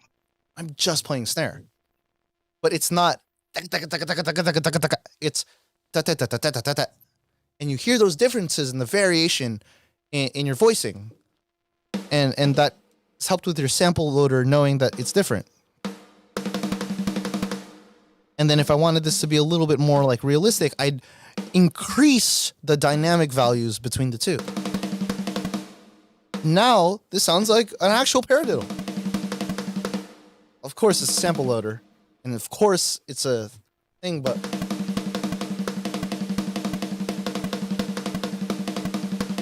and it's like a cool little da-da-da-da-da-da-da-da-da. But that's the sound of a paradiddle. So if someone tells you like a sticking, like... can I get this to be like big in center? Like... so, paradiddle is right, left. This is silly because the L is on the left and the right is on the left. I mean, the R is on the left. So I'm going to do this. So, that's 2-measure paradiddle. Right. There. Yeah, that's it.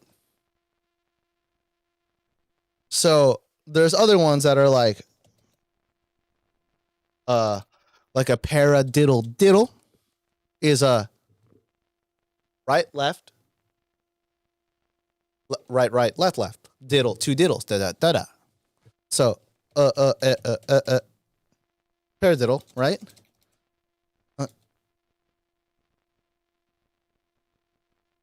Paradiddle diddle.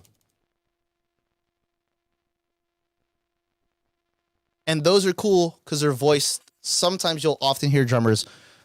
You see how those are groupings of 3? Those are cool for drummers like doing like triplets. You'll often see drummers do like doing that and using this rudiment for triplets. What's it called? Tell PreSonus that. That'd be cool. I've been lucky enough to work at like either retail stores or I've been doing I've been doing guitar content for various different companies, and that's how I've gotten my Studio One. I actually got Studio One at NAMM. Just someone handed it to me, and I was like, "Yeah, I'll try this," and it just clicked. So that's why it's my thing. So would you accent all the R's? Yes, but no. I'll explain why. So the R's are louder. Yes, but they're sometimes not always accents. So like I would try to mic up a sample pad, but it would be really awkward and weird. But if you were playing right, left, left, you'll notice that like if you want to accent it, you can. So like, let me just take this, pull those velocities down, and now I'm not rim shotting on the 27. So cool. Now that I'm not rim shotting on the 27, I still have that build fill, still going up, still heat, but now I'm just going to do the accent. So wherever I want to accent. So usually people as a practice tell you to accent your right 1, 2, 3, 4. So you can do you can accent whatever you want. But if you're trying to be like hand accurate, accent like the pattern where you're like creating the gap between right, left, left. So just know your right hand is going to be louder than your left hand, but it's not always accented. It's just accented when you want it. And the left hand still has a choice to accent. So like, for instance, the right and the left are alternating between 1 and 2 in this pattern, but it's now, and then it has different pacing. Like, so I'm accenting and doing my normal paradiddle diddle, but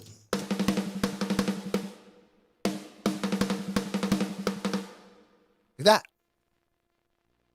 So it's not necessarily, and now you got this cool like 1, 2, 3, 4, 1, 2, 3, 4 with various accents and dynamics going across the board. And that's this with accent 1, 2, 3, 4. So if I wanted to change this up, and go back on the board and say, and now I'm going to accent every time my right hand leads, my right hand hits, but doesn't do a diddle, I'm going to do that. So like, and you can see like what happens and just, right? And now your accents are shifted. And this theory applies throughout the whole kit. And now you can understand why velocity accuracy can be tedious, especially if you're songwriting. It doesn't really help your, like someone you're working with. So if someone's like harping you on this stuff, just tell them you'll get to it, because like it took me this long to explain this concept, and it requires watching your drummer. If you're going to be mapping what they're doing, it requires learning what the drummer was playing, learning their sticking, and learning what they do intrinsically. So like, let's talk about a basic linear fill. Everyone will say this if you're talking to a drummer: right, left, kick. Right, left, kick.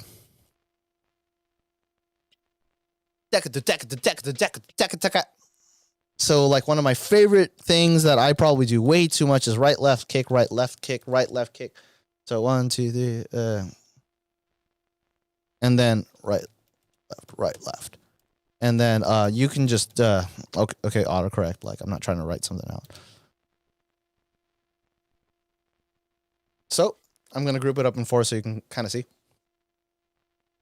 So that, I try to play actually 127 velocity because I'm just hitting 1 as hard as I can. You know what I mean? So this fill can be like right, left, kick, right, left, kick.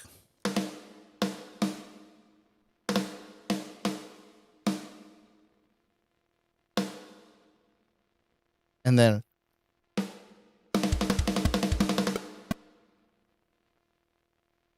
like, that's cool. And if I wanted to add dynamics to it, let me just lower my left hand until I hear like a different like dynamic. Cool, I hear a different dynamic. So now I'm just going to duplicate that voicing across the board. This is why I don't really like randomizers, because the randomizers don't know when your sample loader has changed its value of what voicing or what articulation it's going to go from.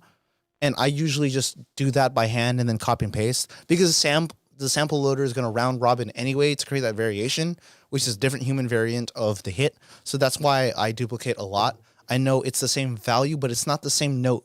I mean, it's not the same sample you're hearing. So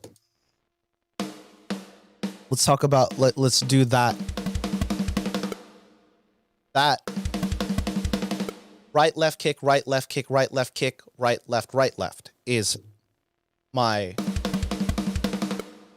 that fill. But and to add variant on that, let's put it on different voicing. So right, left, tom tom, right, left, floor floor, right, left. And then let's get spicy. Let's split up the right and left so they're not hitting the same voicing. So now you got this cool fill. And then if you want it to be slower, but on that speed, I kind of like want it to be like, it has a different pacing to it. Or you could do that right, left, right. I mean, like this, like right kick, right kick. So we can speed that up. You could do that. These are all fills too. So like if I'm just going from the boom, so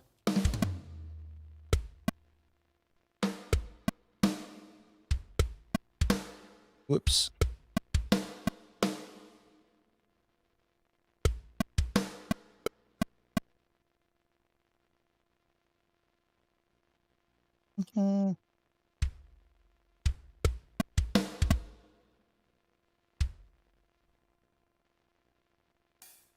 I might change the snare, but let's say if I'm going from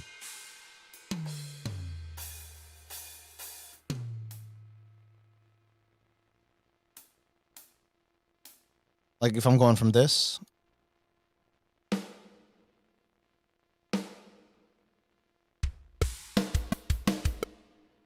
I'm going from that to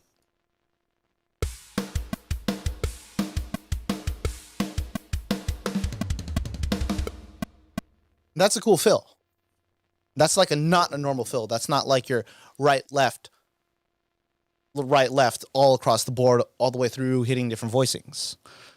So what you're going to want to know or want to learn as someone mapping drums is I would 100% take like a basic drum lessons, at least a month of drum lessons, and then just learn like what your function is. And then if you're past that or beyond that, look up like if you ever want to just open up the book on more interesting drum fills to map, look up this thing called linear. Oh my God, if I could spell it. Linear fills. Linear fills are popping right now. They're everywhere. You'll hear like everyone from Matt Garska from Animals as Leaders. You'll hear everyone from like Periphery's drummer Matt Halpern. You'll hear Travis Barker from like every hip hop pop punk collaboration you're hearing nowadays. You'll hear linear fills. And one of the most basic examples of linear fills is this right left kick. And the reason why this one sounds so cool is because it's a grouping of 3 against a tempo of 4, creating a polyrhythm fill, and then it resets on the 4th repetition to give you back that 1 or bring you back home to your 4/4 time signature. And the reason why that's so cool is because you're feeling that syncopation, you're hearing that 1 reset every 3 notes, and that does, like here. And then you're like right back home.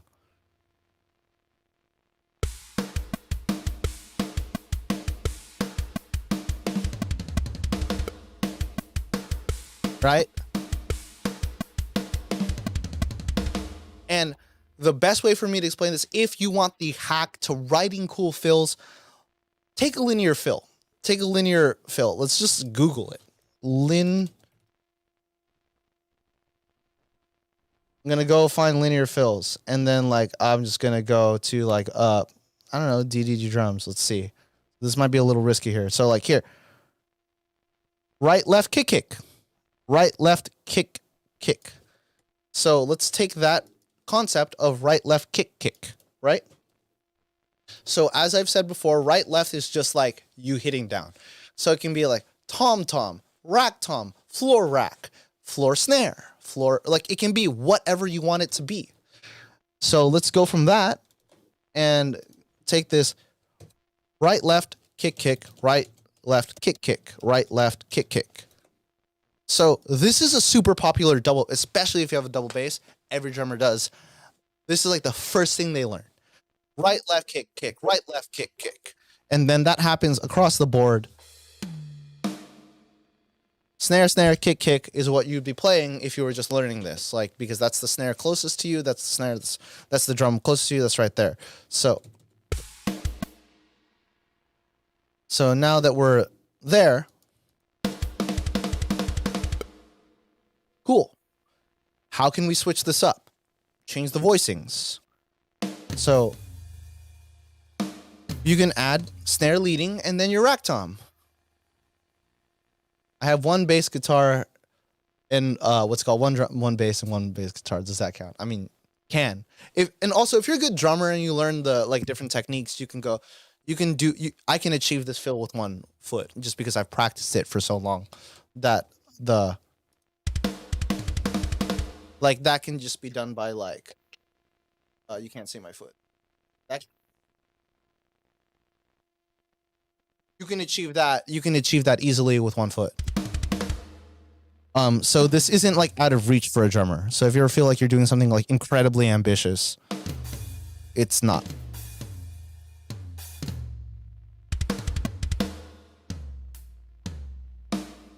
And it's not always like fills don't always have to be drums. So like this fill over here can be like this, right, left, kick, kick. Whoops, I like duplicated the wrong part.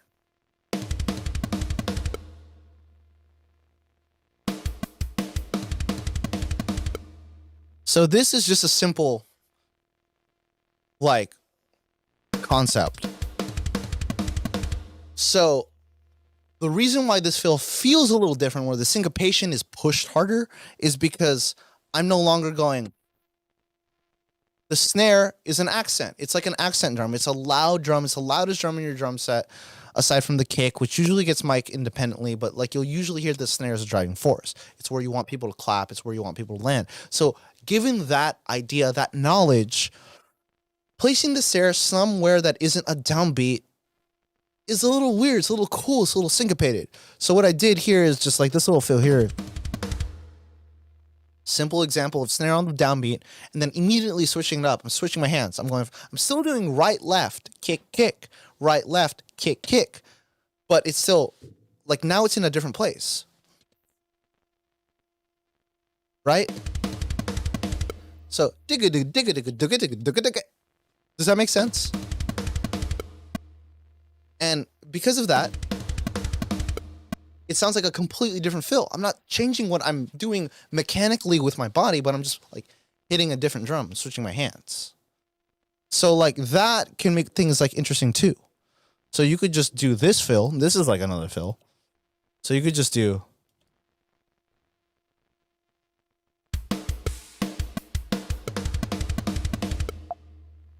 Right, left, kick, kick. I just looked that up. I didn't even have that prepared. But it's one of the most popular ones.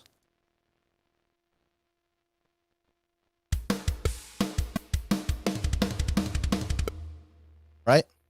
And then if you want that to be more interesting, change where your right hand is landing. Well, this might be a little difficult because you're like cross-taking, but like now you can go.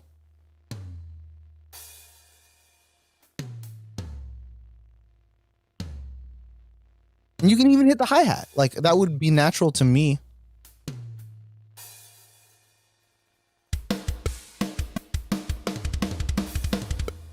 Right? All things to kind of switch it up and make it more interesting. It's not really the same thing across the board. But it's the same sticking. It's the same idea. And then if you want me to like introduce dynamics to it, if I'm using the heel toe technique or just something, or if my kick is hitting twice, the second hit might be softer. unless I'm like a good drummer or it's triggered. So I'm just gonna assume that because I'm doubling with my kick, the second kick in a fast pattern, if I'm using a singular bass pedal, that might be the case. If not, you might not have to care for that. Your left hand's gonna be weaker.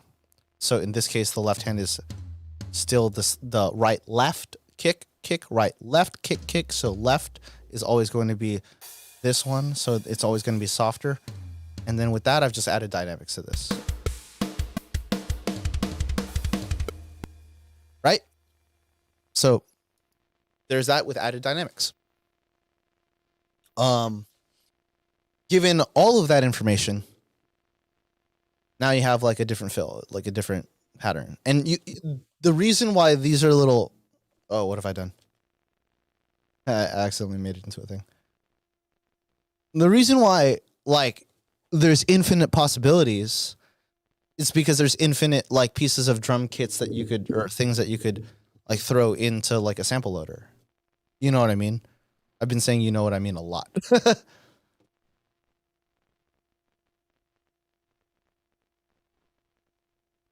I can't take notes quickly enough.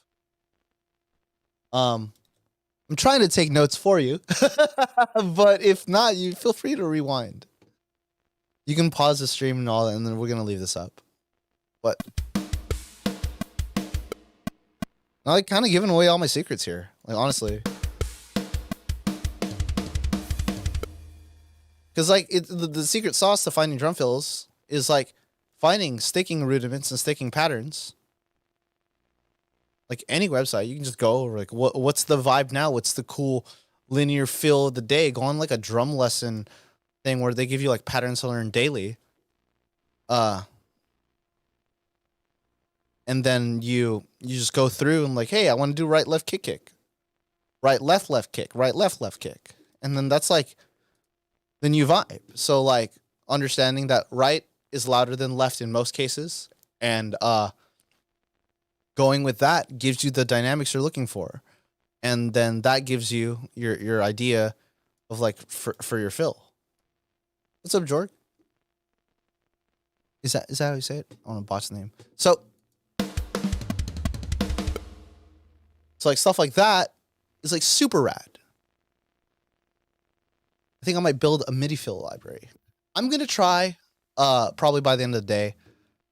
I have to talk to Lee because I have to tell him that what's it called? I have to tell him that I wasn't able to build it on stream just because I was answering a bunch of questions and stuff like that. I got a little carried away with this whole entire philosophy.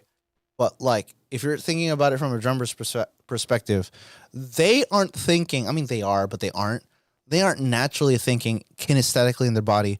I'm gonna play the kick, snare, tom, rack floor, and like that is building upon the knowledge that they know and feel that they can go like right left kick, right left kick, right left kick, or kick left right, or any combination of these things is what a fill is, or is what a playing is, or is what a thing that is voiced on drums is. Those things aren't necessarily like inherent to you, because here's the thing that sucks about drum software, all of them, is that you are faced with looking at the drum set.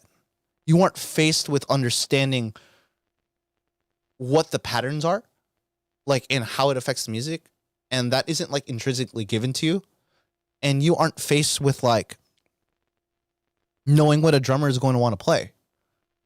You're just listening to music and then like going like interpreting it and going, okay, how does that work?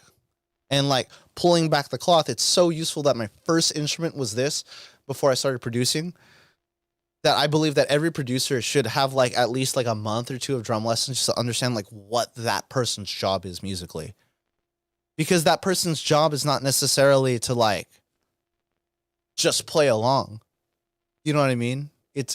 Their job is to be there to affect the music's felt drive, or to affect its speed, not necessarily tempo, but to like tell your audience how to dance, how to bob their head, where to move their head. Fills are used to tell your audience that something is coming next. You should be expecting something uh this is exciting, listen to this is exciting, this is going to be exciting. All of these things is what the drummer's job is musically and what it's going to do to your song. So understanding like playing a bunch of toms in a cool part in a section might be like cool, but why was the drummer of Tool doing that? Why was the drummer from that punk band doing that? Uh, drums from Nolan makes the stuff easier. Let's play from a good drummer examples and store them. That's how we did it. So what I've done is I've what's it called? I've like thrown triggers up on my kit and then like recorded people play, and I've just like kept that MIDI information. But oh, that's a cool feel. This guy has cool sauce. This guy has a cool like vibe, and then I keep that MIDI information, and then I use it. Understand that the linear fill thing that I showed you guys earlier is not really something that it's not really something that every drummer might like have in their vocabulary, in their musical vocabulary. Just like how someone might be like leaning to pentatonic playing in the guitar versus like melodic. That it's depends, like, you know, how sweep picking might be in some guitarists, like bag of tricks. Some people's bag of tricks might be linear playing. That's like a fad now in drumming. That's really cool. That I think challenges a lot of people. What's it called? But it might not be what everyone thinks to do. So like keep that in mind when you're writing a composition out for a drummer, or you're putting that in your mix and you're having someone do that. They might be like, well, that's an incredible, like this is an incredible fill. Like this. That's really cool to me. I would not play that instinctively on drums. I play it once in one song in my band set, and we use that, what's it called? And we use that to like, what's it called? To illustrate like a cool part, but that's not like instinctively something that's a part of my vocabulary. One of my favorite fills is this right left kick flam right left. I'm gonna type it out. So my point is not MIDI perfect timing because this is real time, but perfectly in grid sounds, and not perfectly in grid sound more natural. Of course, and absolutely. Those, I mean, it's just like tracking a real drummer. If you can track that, if you can get that equipment, that's gonna get you closer. But in my mind, that's not MIDI mapping. That's not like mapping it out for a human. That's like capturing the MIDI performance, correct? So that's a cool way to get the MIDI information for the thing. But if you don't have that equipment, it's like kind of there, not really there. And to be honest, it's cool. I've used that. I have a MIDI kit. I just don't end up using it because I just try to keep this drum set perpetually mic'd up. For those of us who don't have that luxury, MIDI kits are great. The only hard part is if you don't nail adjusting the curve in the software, it sounds funny. Like sometimes someone will hit hard, right? And they're not actually hitting hard. I mean, like the program will register it as hard hit. So it's not like a beautiful experience for me. Like I hit hard for the roll and kit, but I don't hit hard like when I play my drum set. Like my drum set just knows like that's what I hear. But because I don't have that response, that like immediately like huge response, it doesn't feel like I'm organically expressing my playing.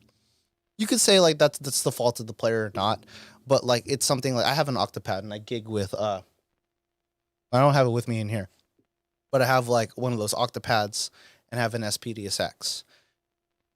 And those are cool to like get my ideas out here. But when I've always ended up songwriting with someone, this has always been the thing, because turning to someone and stopping and then jamming and then turning back when I'm writing in a multi-track dub session is not necessarily like the experience that I felt like was best for my workflow when I was working with someone one-on-one or songwriting with them.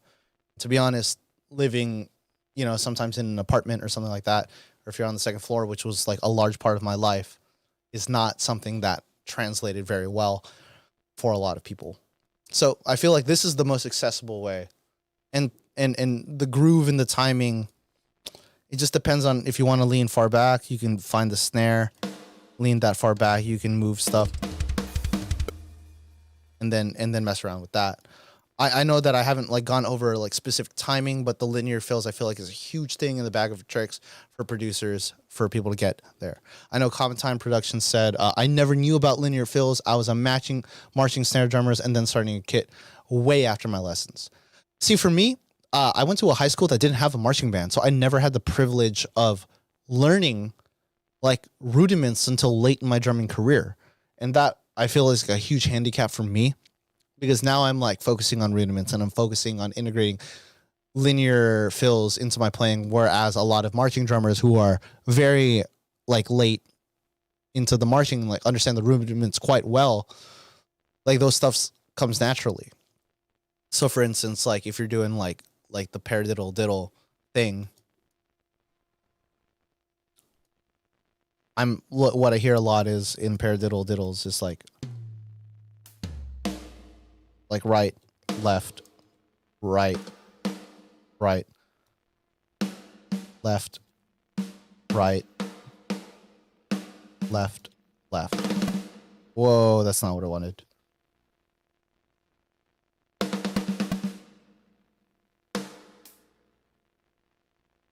This might be not the right speed for this type of fill.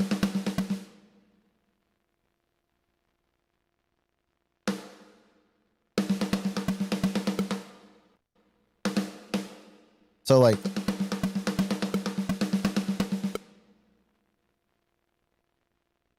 so that's like a 2-bar fill, right?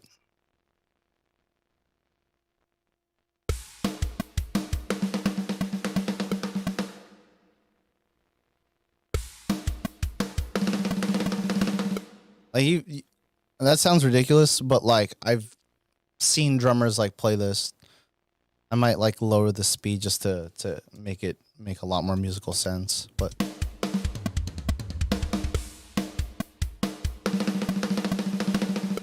that's like let me try to explain this. You've probably heard like people, this fill is like super popular. It's usually right, left, right, left, left, right? Correct? So what you'll hear is this.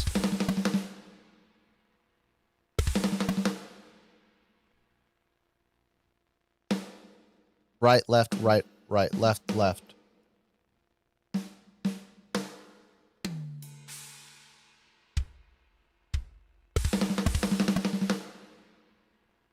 So like this is a 6-stroke triplet.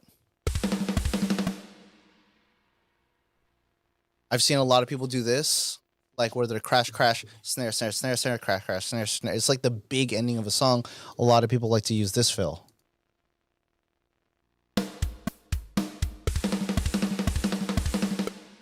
I know that sounds a little ridiculous for like what this is, but same example for a rudiment. If we're still doing the right, left, right, right.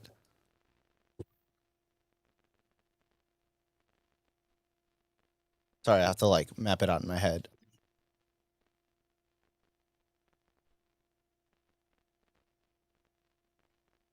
A lot of people will do like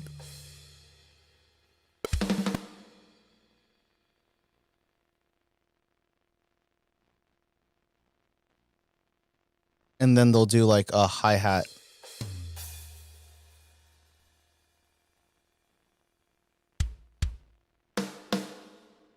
Sorry, this is a little too.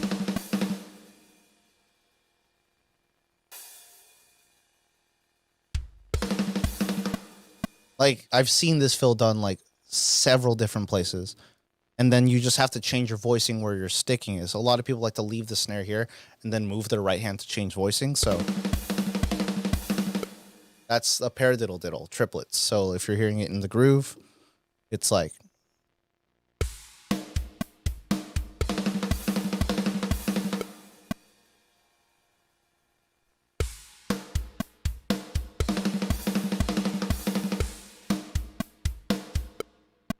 And then like, that's cool. So like with the ta ta ta ta,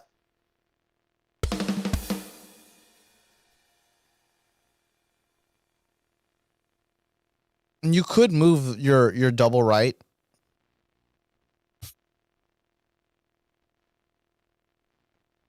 to like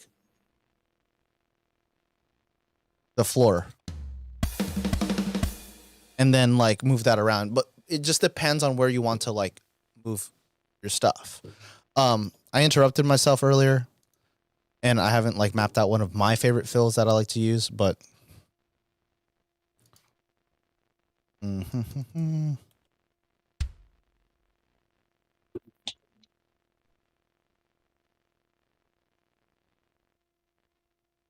it's like,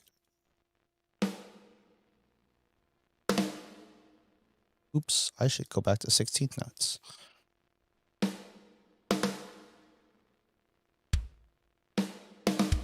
So right, left, kick, right. So I'm going to do this real quick and then type out the sticking pattern so you guys understand what I'm thinking about. So right, left. And then this is a flam. Someone talked about flams earlier when you're doing fills. This is like one of my favorite things to do. Flam is when you hit the stick at the same time, like both drums at the same time or both things. Sometimes people like to flam, which is spread the sticks apart so they don't hit the drums at the same time. And that creates a pra effect or a flam effect. That's what flams mean. So right, left, kick, flam. Right, left, kick, flam, kick. Right, left.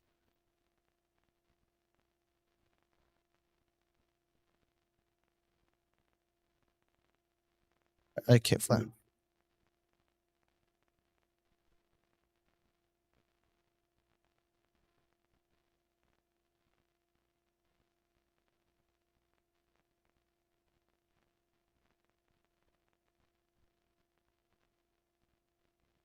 So right, left, kick, flam. Right.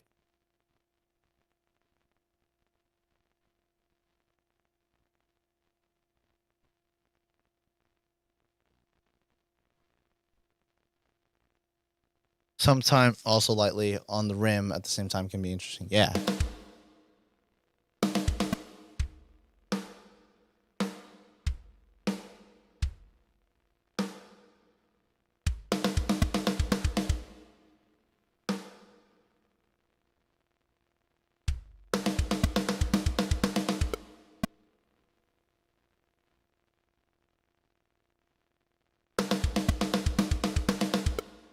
So like that's right, left, kick, right, right.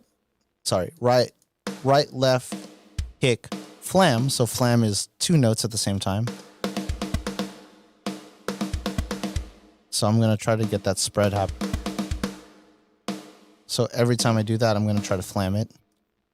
What have I done?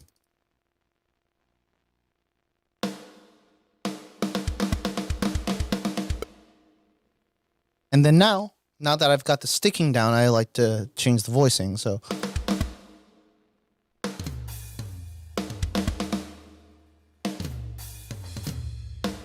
and then we'll just change the voicing.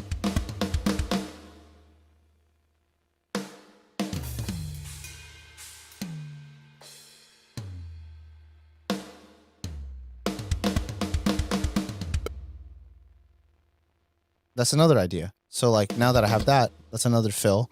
Usually if you're flamming, your left hand is weaker. We talked about that. And it usually happens like in between or like on the beat. So like you'll notice that like that might be like how flams are mapped out. And then you'll notice how sometimes that sounds rushed. So if it sounds wrong, it just depends. Sometimes I like to, what have I done? I've like pressed the wrong hotkey.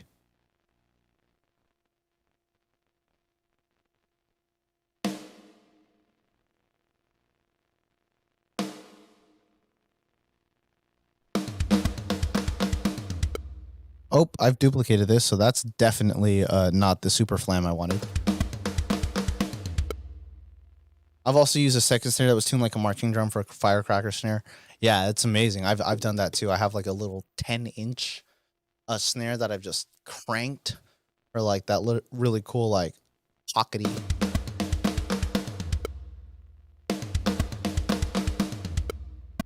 And then that works as a fill too.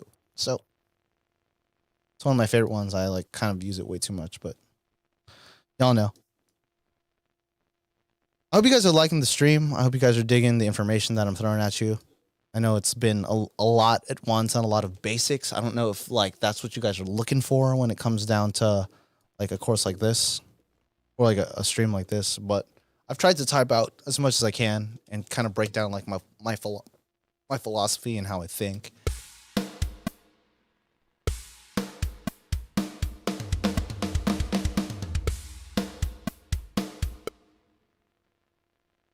So yeah.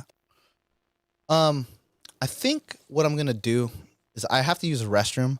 So if you guys can do me a favor, if y'all can do me a favor and drop in as many questions as you possibly can, stuff that you feel like I should go over or things that I've addressed or things that play on. I'm going to leave the notes that I have on screen and I'm going to just walk away and use the restroom and come back. If you guys have anything, like I appreciate you guys sticking around. Hope you guys had the time. I hope I didn't go like over for too long. But I'm going to leave like this stuff on screen, like the stuff that I've typed out. If you have questions on what I've typed out, just drop it in the chat. I'm just gonna turn off the camera and walk to the restroom and come back. And I really hope you guys have some cool questions and cool stuff. I really had a good time, but I've just got to use the restroom, so I'll be right back.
Hey, hey, hey. Hello. Thank you for waiting. Thank you for hanging out. And if those of you guys are still here, I appreciate you. I know you guys don't have to be here for multiple hours of your day and waiting for me to use the thing. But okay, so let's go through the questions here. Um it's been an amazing stream, really useful. Thanks. What's totally something off the wall that worked and surprised you? This is something that is silly and is completely probably not applicable to every genre, but remember when I talked about kick and snare? This is just to answer like my like, hey, like I'm stuck in songwriting. This is silly.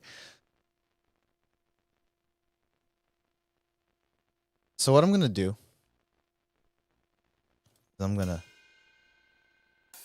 So what I've always done if I've always in like a roadblock or something silly, is like I'll just map like a basic hand structure. So like 1, 2, 3, 4, 1, 2, 3, 4. So let's do that. And I promise you this makes sense. So 1, 2, 3, 4. So cool. We've got that set up. 1, 2, 3, 4. 1, 2, 3, 4. And then for the kick, I will just randomly say, so who's in chat right now? The sound off. Give me a list of random numbers between 1 through 16. So what I'll do is like, oh, my favorite number is 3. So that's the third 16th note in the thing. One's a good one. 14. So 1, 2, 3, 4, 8, 14. These are all random. So like, and that's like a cool pattern now. I didn't even know what that sounded like. So like, let's try that again in a different pattern. So like 7. So like, let's do 1, 2, 3, 4, 5, 6, 7. We got 8 here in chat. 2, 6, and 14. So because of that. So like these are all like weird grooves.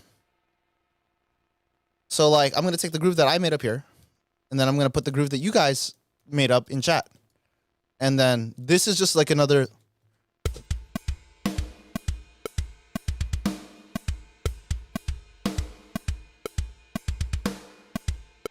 Right? So now I have like inspiration to write like a cool new idea. So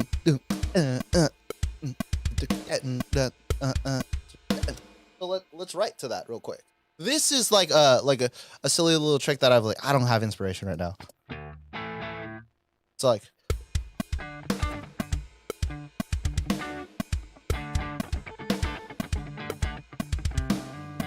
so like I'm like feeling like super syncopated and like really weird patterns and like again, I'm not gonna nail this pattern, but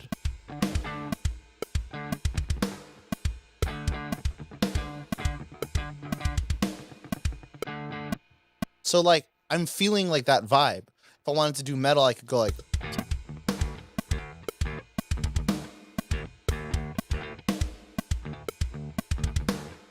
and like I'm not nailing it because I don't know that pattern. You guys synthesized it with me. But now I have like a really cool vibe. And that was just inspired by just me just throwing some down, throwing some patterns and getting like random numbers up on the grid. And now I have some musical inspiration. That wouldn't have been possible without the chat throwing out random numbers and me just going for it. But like now I can build a whole entire like vibe like that. So like let's put the snare in some place that like actually might work that doesn't feel like a progressive rock song. So let's do, yeah. So let's do this. And then let me put the,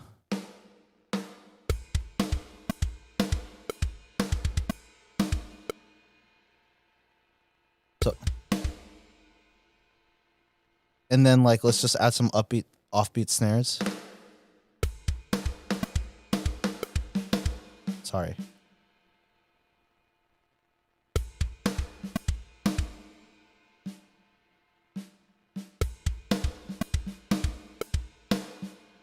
And then this is a bit of an advanced pattern because it was random. It's not natural. You know what I mean? But I should really stop saying you know what I mean, because there's no one here. But that's a little thing. So I'm just gonna add some offbeat ghost notes. And now you have like a cool variant, cool pattern. So just by that,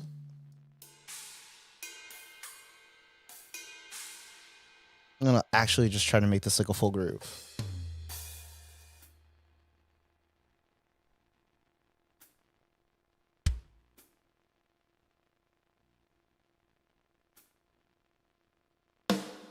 Oops.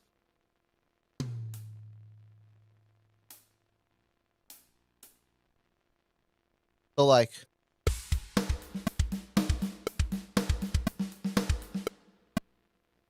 so that's just a cool little pattern. And guess what? Like all the fills that we have, or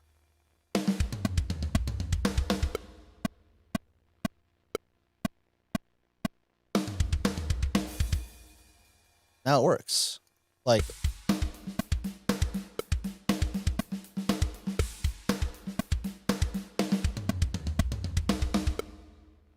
and it's not like, and it's fresh, feels cool. You know what I mean? So that's a type of like vibe that you can do. That's like, hey, I'm out of inspiration. I want something kind of cool and progressive. And you want it, if you want to be a little bit more on the rails, lower your subdivision so it's less syncopated. So like 8. Let's do another one. Random notes between 1 through 8.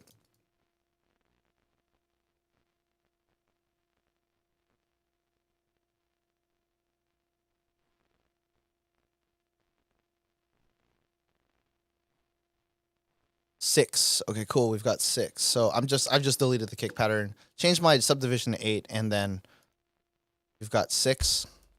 Got a lot of 6s. 1. Everyone needs a 1, so let's do that.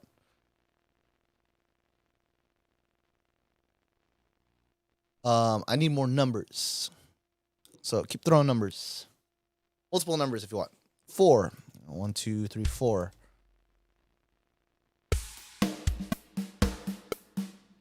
And then these are little non-traditional beats.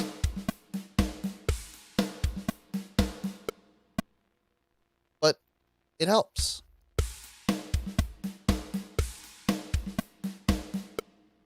So that helps you find inspiration if you're going for a riff. You're like, I don't know what drum beat. I'm starting with the drums. This one I want to go for. And it might be weird, but that helps you bridge that gap between figuring out, oh, I don't know where to start. That's a cool place to start.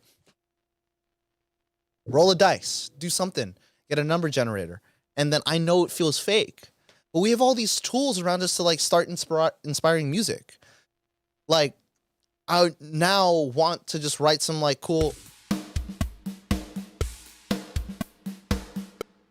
because this sounds like a cool EDM like build up. So like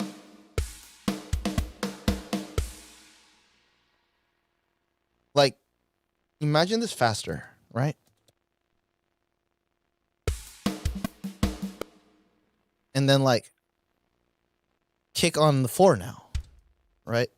It's like, I've heard this before. I've heard this somewhere before, even though like I've never come up with it. And then like,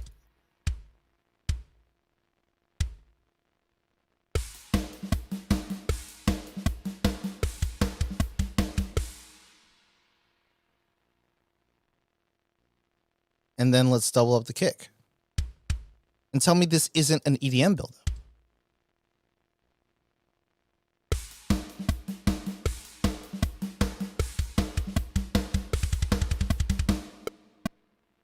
And that's cool. You guys wrote that with me. And then you could take this snare pattern or this pattern here. Like this kick pattern.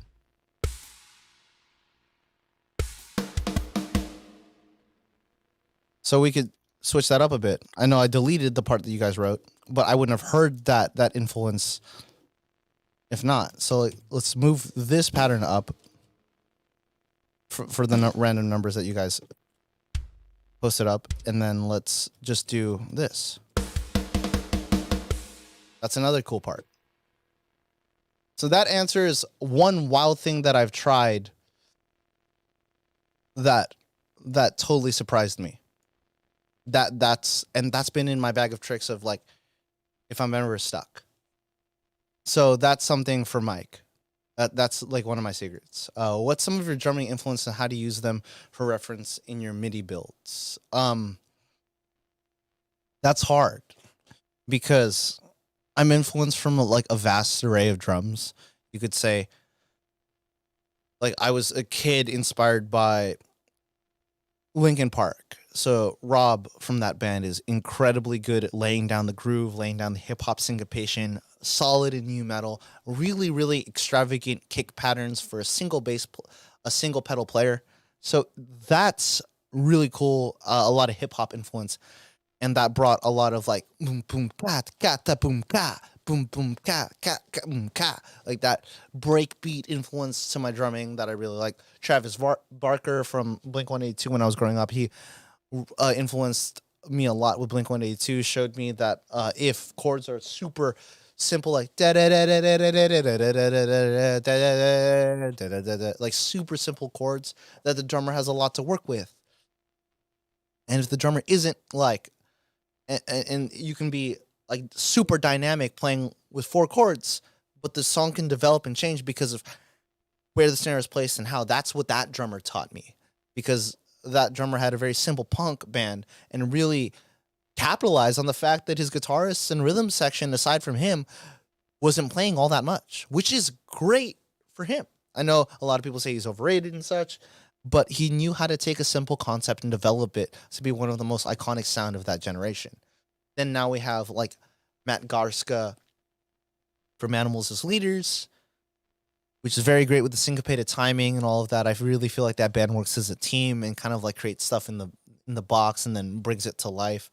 But knowing how to voice very intricate time signatures and how that influences, it's hard to say like how that influences my MIDI builds, because it all boils down to what I would play and then how I would express that in the DAW. And then Matt Halpern has a lot of grooves that are like super ghost note. Taught me how to use paradiddles and sticking to create cool patterns on the drum kit. You can get their packs too, like they have mini packs as well that he's recorded. And then it all kind of boils down. I don't know if I'm answering the question correctly, but I listen to those drummers and go like, what would those drummers do? How can I map that? What do I hear? And how would I translate that? And most importantly, how does that affect the musical sound and feel? And how does that translate to what I'm trying to do? And does that work for the band or the song that I'm writing and working on? So I hope that answered your question, Common Time. I'm not too sure if it did, but the philosophy is I copy a drummer's thing and go, what would I do to make that my own? Usually it's, how can I make that possible for myself because I'm not that good? And then that puts it in a spin. That puts it as like I put that spin on it and then like translate it to the DAW over here. I would love a quick refresh on snare and kick and how it changes the feeling of what song I feel like I need that before I learn the fill stuff. So to break it down,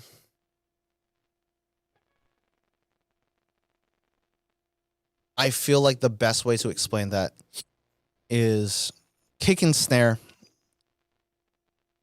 Snare dictates like the speed feel of the song, and kick accents like the bass playing or the pulse. And so like I'm going to make a loop. What is that? That's not what I wanted.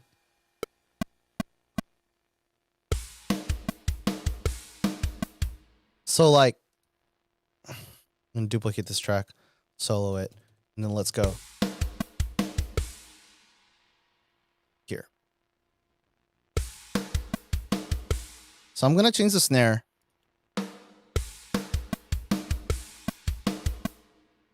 to like a bunch of different variants.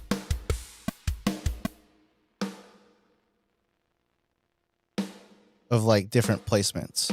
The kick I'm going to not mind right now because I'm going to like kind of emphasize the kick later and kind of like show that in tandem with this example.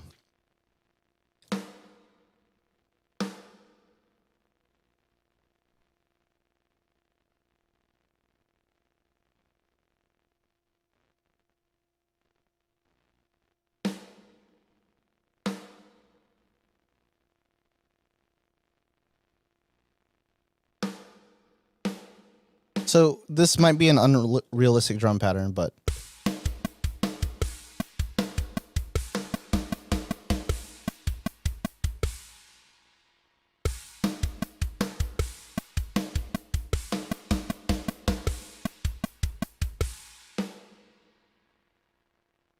so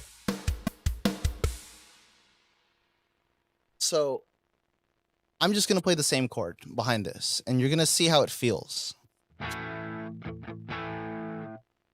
Go for some more gain. I guess there's no gain there. No.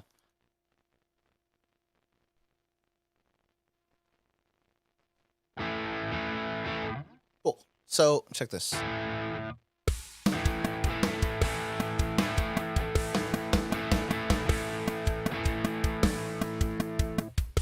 Okay. So that's an awful example. I'm going to do this better.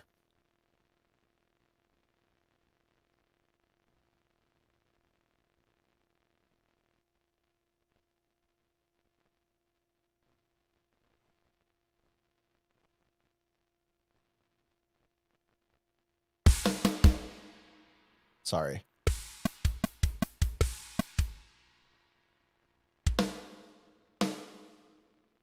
So this example.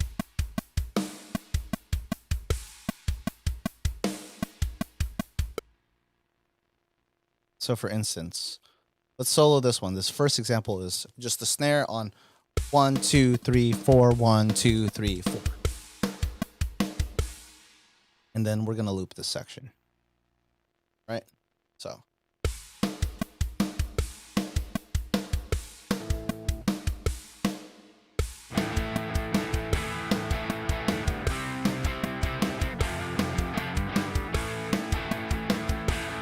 That's how this feels.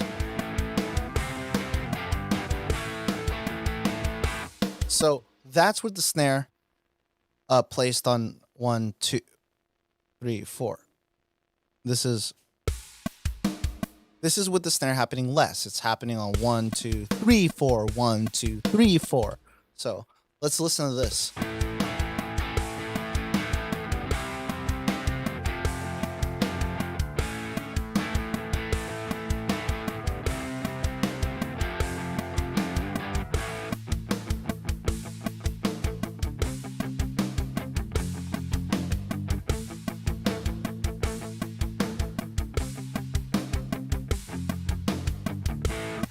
So you see how like that makes it feel like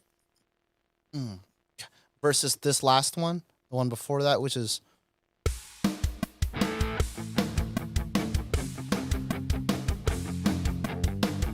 I'm not changing when I play on guitar.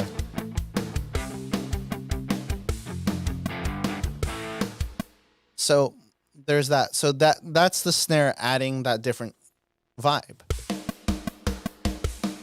And this is like the snare on every 1 and 2 and 3 and 4 and. So like the snare happening more frequently.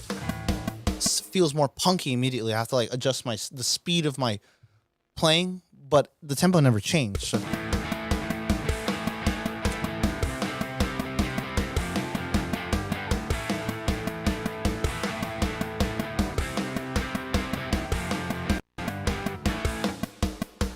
Sorry, my computer hiccup. But that gave you that idea. Or that gives you that idea of how that snare affects the pattern.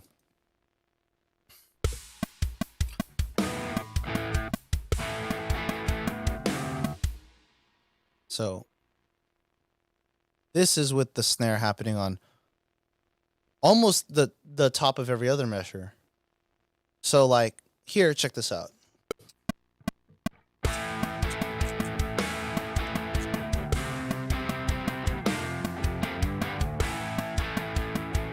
More hang time.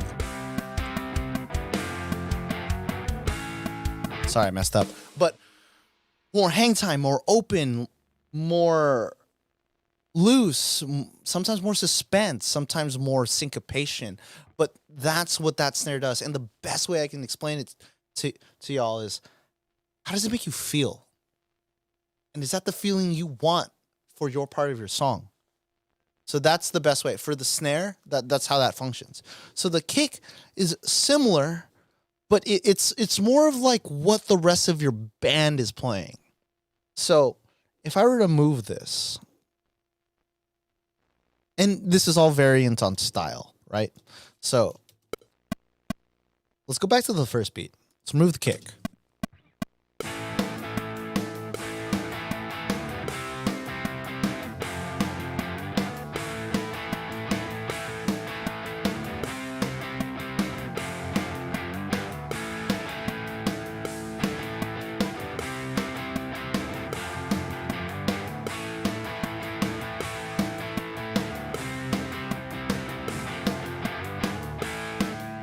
Cool. So I've recorded myself playing guitar so I can express this better. Boom. Okay, so like the vibe that I'm getting from what I played on guitar is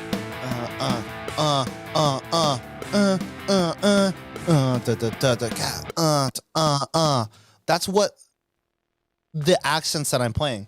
If I was playing something else, like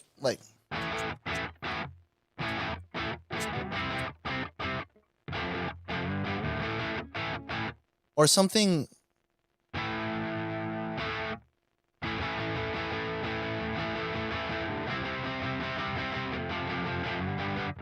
I'd play boom boom cat kick a bunch of kicks. Do we get a link? I'm pretty sure you do. I think Lee mentioned early in the stream that you would. But so check this out.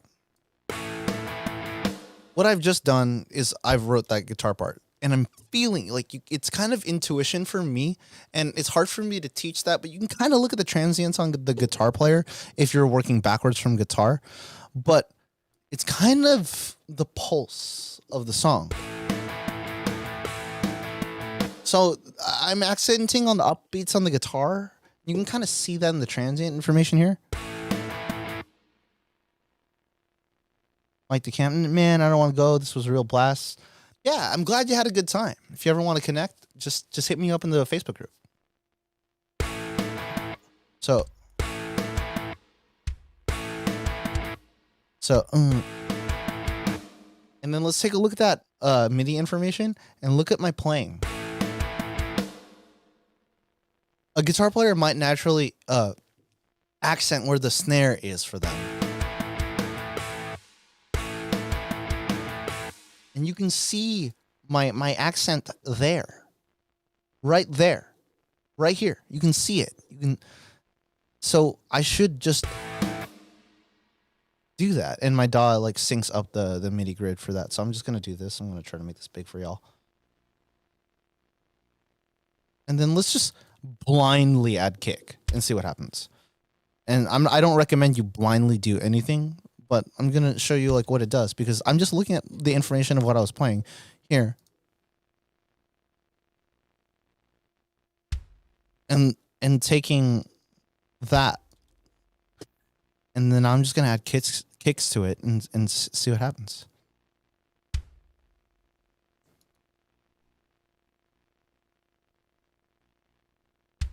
So I just added kicks to this whole entire segment.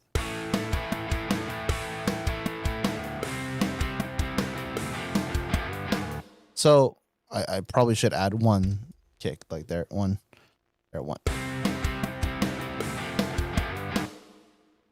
So let's listen to the whole thing.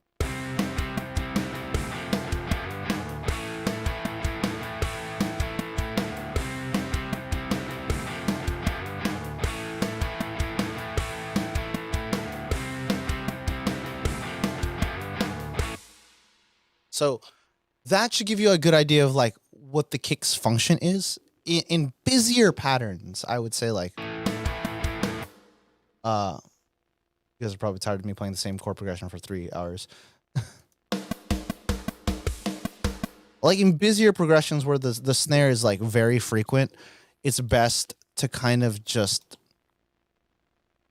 make sure the snares are more musically like aligned with what you're trying to go for, because that's when because at this point the drum is like the complete energy of the song if you're adding this many kicks. So I just go something like this simple is more punky.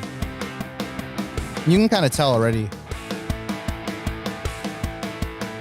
And then you can add like kicks and when I get to finishing up the MIDI pack, I'll do that.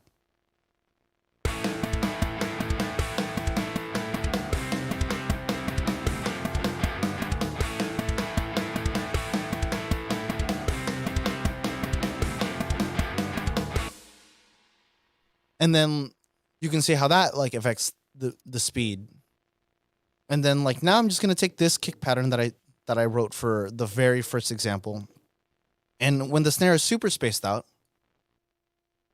you could sincerely, I'm not saying like be unoriginal, but you can sincerely just like take that kick pattern and see like how it works. Oops.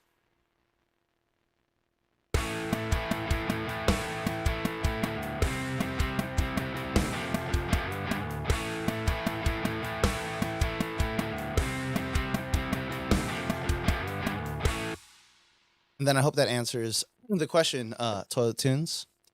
Andrew asked, do you ever use preset patterns and tweak those to suit the song, or always work from scratch? A bit of half and half. I have my go-tos. I have like my preset little bundle that I have for myself, but it's not necessarily what works for each song. And it's hard to just give people a bunch of MIDI and be like, yeah, this works, because it might not be what your guitarist is wanting. It might not be like what your player is wanting. That's why like I put a big emphasis in the stream for what I started with, you know, for how I make the decisions and why that foundation is super important. Because if I'm going to go from like a bunch of preset patterns, it affects the songwriting process in a very like in a different way. I'm not saying that it's a bad way, but if you have nothing in here, like you don't know what your guitar part is, you don't know where you want to go, then pulling up drum presets to get you going is cool. But some people want like, oh, I'm going to want like that halftime feel. Cool, let's go with the halftime feel. You know? Let me find that halftime feel before I start talking about it. Some people want this. Some people want this vibe. And I like have usually just found that mapping it myself is faster than finding the MIDI that says halftime and dragging it in. Because I can just vibe with the person writing guitar and be like, oh, that's where I want the snare. I like the snare there. Let's put the snare there. And okay, cool. And then I build from there. And I've just gotten fast enough where that feels like an organic experience, then finding the preset is not is like counterintuitive to my brain. I understand why it's super important for like a guitar player to have access to MIDI packs, but this is from a drummer's perspective. So that's it's kind of charged for me to answer that question, because it's not necessarily like a black and white answer when it comes to that. But let me answer.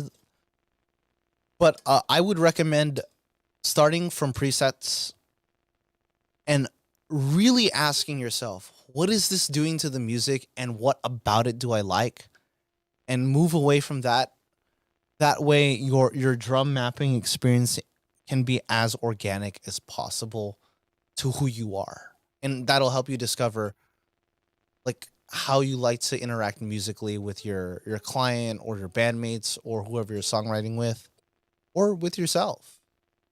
That's like kind of like thing because like I've never really started with like drum loops. However, for like hip hop stuff, I like take loops all the time. And then like if I don't like where the snare is, I move it. But that's because like the hi-hat patterns in like hip hop production and EDM production, I find to be like incredibly complex and busy in a cool way. And I like what people put down. So I kind of keep it unless it interferes with like my talent's flow or my vocalist's flow or my guitarist's flow. So I hope that answers your question, Andrew. Um, Mike DeCamp asks, after the part is complete, how do you mix around what you've made? Do you separate out the cymbal, drums, snare, mix it out from there? Yeah, absolutely. Let me open a session that I have and then show you how I've done it. Give me a moment.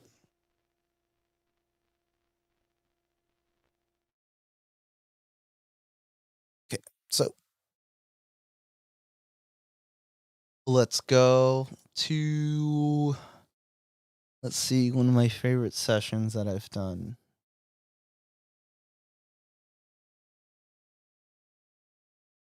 is my Cali 2.0 mix. And then I got to change my sample rate to be all the way high.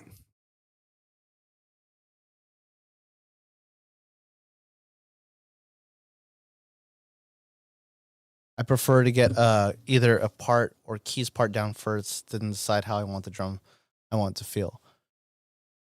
Yeah, for me it's more just like depends on who's bringing ideas to the table too. So if you're like for me as a drummer, I always go like, "Yo, there's this beat I've been really wanting to play in a song," and then sometimes the group that I'm working with, the team, the band, works from there.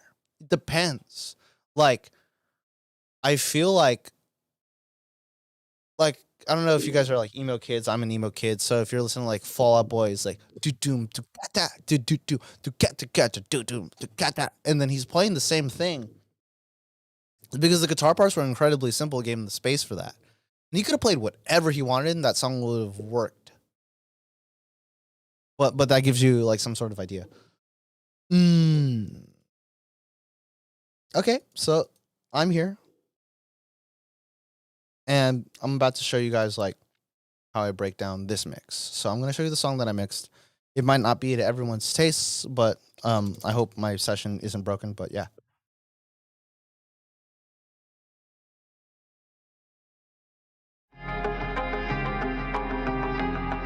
this is a song I wrote for a gear demonstration.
So I played all the instruments on that. I also have MIDI bass on the track too, so that kind of influences a lot.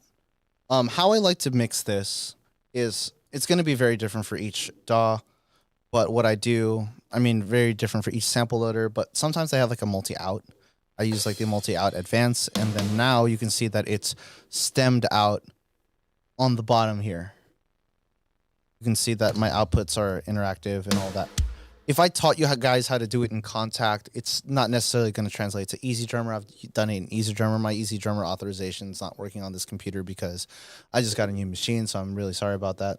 As you can tell, that I like to use the Contact get good, so that kind of like dictates what I do. Sorry, the session isn't like really in the same place. So like right here, I have my velocity set. I have the ghost notes. I have like hard cymbal hits, and that like kind of helps the mixing. But the one thing that I do is I trust the sample library. I trust that is pretty good. Like that's engineered the way it needs to be. Those are also like pre-EQ'd. So what I'm gonna do is I'm gonna take the mix ready. Like what I like to do is I take the mix ready and use that producers or engineers like mixing decisions and change or mix those. That way I do the least amount of work. You can obviously do your own because like sometimes these packs are like loaded with like non like mixed or like they have their own presets. But from my understanding is when these companies are building these libraries, they're engineering them for that specific set purpose and they understand like how that kit sounds best. So just like how I would engineer my drums and mix my drums a certain way, I know that this engineer would have done that. And if I'm using a sample library, them doing it and giving me that is their starting point. So I should start from there. That's how I approached this specific idea. So what I did is I just made sure I limited. This might be a little ridiculous to some people, but I just made sure my dynamics were in control. So if I'm just going. So this is the drum effect bus. This is their like parallel compression room sound.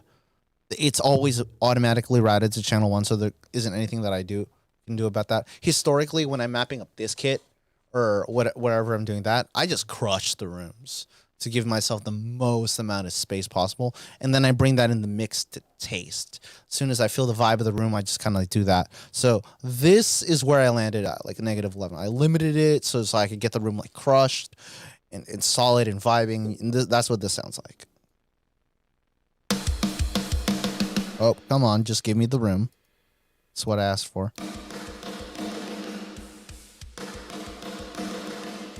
I could crush it a little more, but it would be a little washy. It's not really the vibe that I'm looking for, so I just wanted a little bit of space because it was a guitar demo, so it's like focused up first. I went from that. And then moving on to the kick. I really like the slate stuff, so that's just kind of where I'm at. Same thing, evened out the dynamics, and then just pushing it down. I wanted it to be bright in the mix because I just really felt like the kick was a big part of the voice, so I like used the high lift and then upped my click or the beater attack. That usually happens at about 4K, 2K, depending on the thing, and then I upped that a bit just because I really wanted my drums to be bright, so that's what that sounds like. Without it, without my processing. Very close. I just accented what they were already doing, to be quite honest with y'all. And you can see there's a little bit more low-end resonance when I add that 660 hertz, and then I bump it there. I try not to get too bassy with my kick because a lot of kick mics already have like a ton of low information, and like where kicks get lost is, what's it called? A lot of kick samples get lost, like, and aren't articulate. So like adding a bunch of bass loses that articulation, and as you can see here, like it starts sustaining weird, and then in the mix it gets like it starts pumping the bass guitar and start fighting with each other. So I tend not to try to boost the lows a lot unless it's absolutely necessary, or I just don't feel like any like low end attack.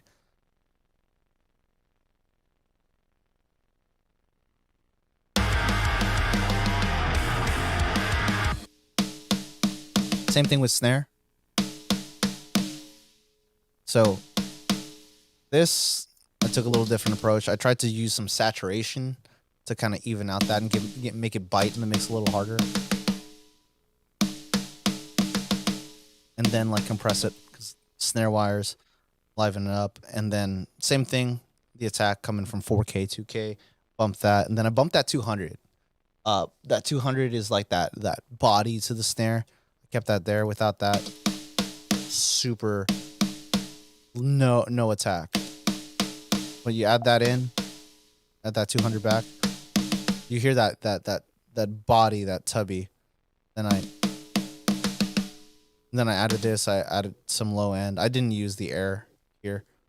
Yeah, for toms, I kind of like kept it the way the rack tom was, and I just brought it into the mix. But the rack, I felt like it needed a little bit more. The floor toms are really hard sometimes, just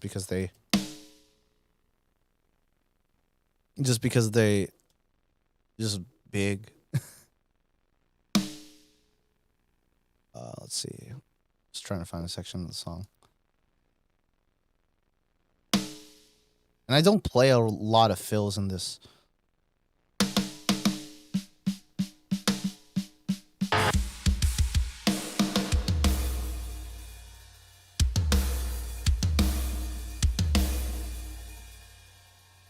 So that's how the toms sound.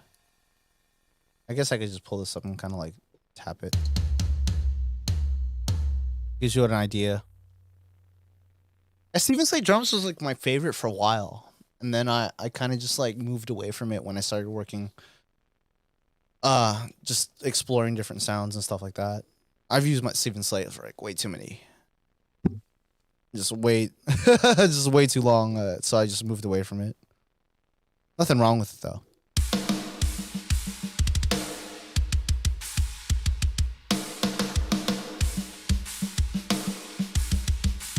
And then overheads, same thing, just crushed it. I felt like they were already treated well. I didn't hear a lot of mud or anything like that. Not too. So I just crushed it and then pulled it into the mix to taste.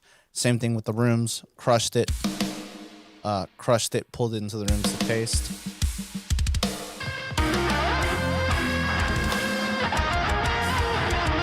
I purposely made the guitar loud in this mix just because this mix was a commercial that I wrote for what's it called? For an amplification. I wrote it for the Cali 2.0 demo, so just to show you what its use case was. That's where my primary mix work comes from, just doing like demonstration videos to live on like the pages of companies and stuff like that. So this is where this video comes from.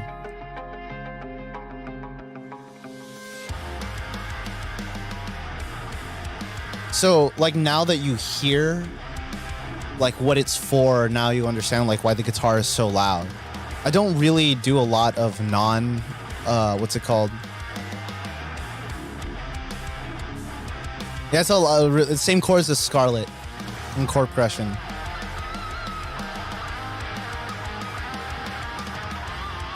But it's like the mix is all about like what you're gonna use it for. So if the drums need to be like lively and loud, that's what it's for. The drums don't need to be like crazy. You know, you can pull them back in the mix. You use this. Do you use multi-out? Yes, I use multi-out. I use multi-out all the time.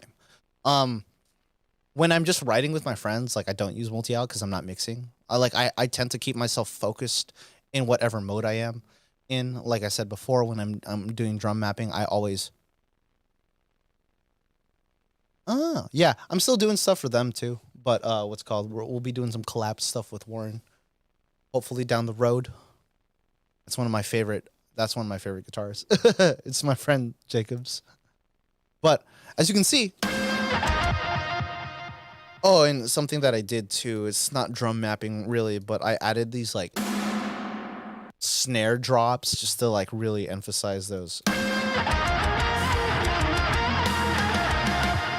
And then like there's a little like reverse snares. You can call that drum mapping, but it's just like production, like little ear candy. But yeah, I hope that answered your question. I'm gonna try to take the time to give everybody a kind of an answer. But yeah, that's how I separated it out. JC asked, it's complicated, but you touch on how you select sample libraries for given songs, maybe how you just set them up on your machine to audition. Okay, so I can't do that right now, but I'm gonna verbally go over how I do it. What I do is when I get a drum library, I actually try to just use that for like a month and find out where it works and where it doesn't work. And if it absolutely doesn't work, I just go back to what I know what works. So the answer to this question is like, well, how do you know what works? I look at what other producers are using these sample libraries and I try to make my decision on that. Like for instance, I was really impressed with Emiliano from last stream. He was using this really cool, I think it was like the 80s kit from Toontrack. And I was so impressed with how like cool and boppy and dry and unique those drums sounded, really in the pocket, really good vibe. But those what's it called? That pack doesn't work for me because I don't create like pop music per se. So I know that Steven Slate has been popular with metal. I know that Steven Slate has is really great for modern like popular drums.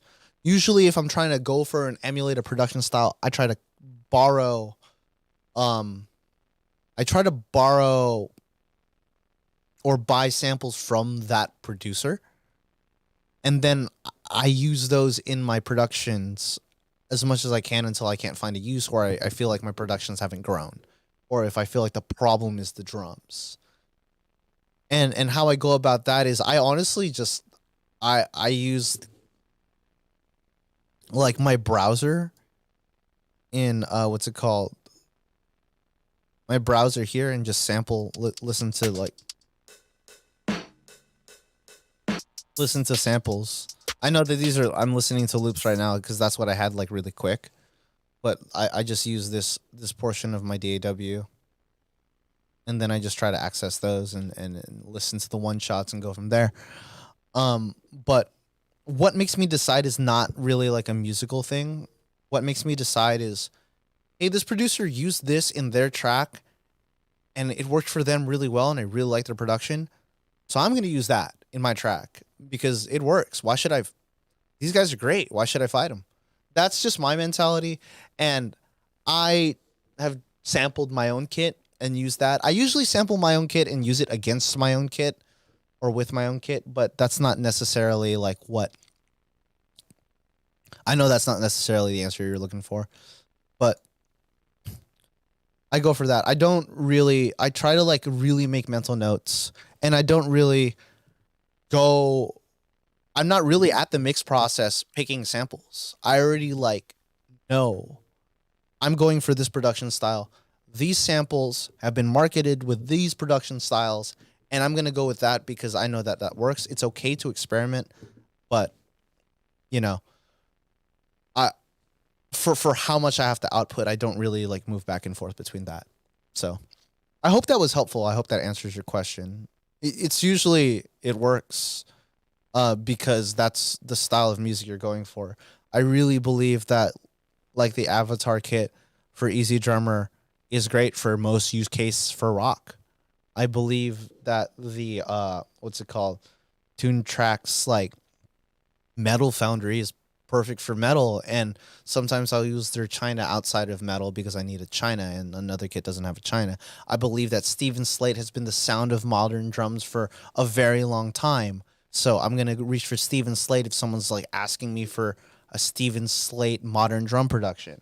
I'm going to go for Get Good Drums, especially if I'm dealing with the progressive guitar market or if I'm dealing with progressive guitar and that sound. Like someone said, this reminds me of Periphery. Well, that's because I'm using Periphery samples and I'm using Periphery's chords. So like, I'm not saying that I'm ripping them off, but if they're emulating that, it's kind of like the mindset I go in. Like, does it fit in this box? Okay, cool. And when I'm writing my own music, I'm not saying that like I pigeonhole myself, but I kind of like think of like who am I trying to like vibe with this track and what track does this go for, and then I connect those dots and be like, how these samples speak to these people, this sound production speaks to this audience. I'm gonna go for that. And if it's for anything like old rock stuff, like vintage stuff versus modern stuff, I'm gonna opt for tracking drums, or I'm gonna use placeholder drums and track real drums because that's what it was. So yeah, I got the CLA. Yeah, I got the CLA pack too. It's been like my go-to for a long time. The only reason I'm using Get Good, to be honest with you guys, is just because I used. If you want, I'll show you. 1 second. The only reason Uh, because I mix a lot of my own drum covers and stuff like that. Um,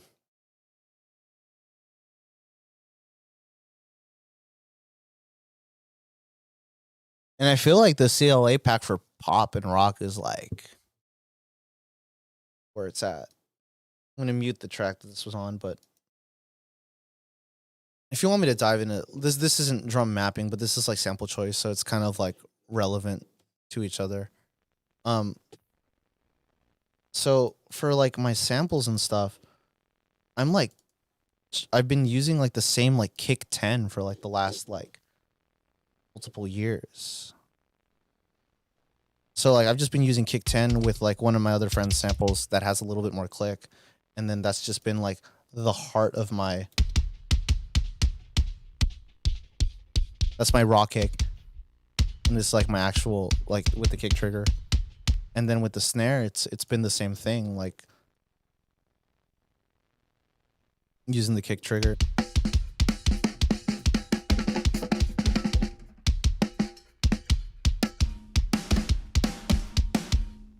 And then going with that. And then with the toms,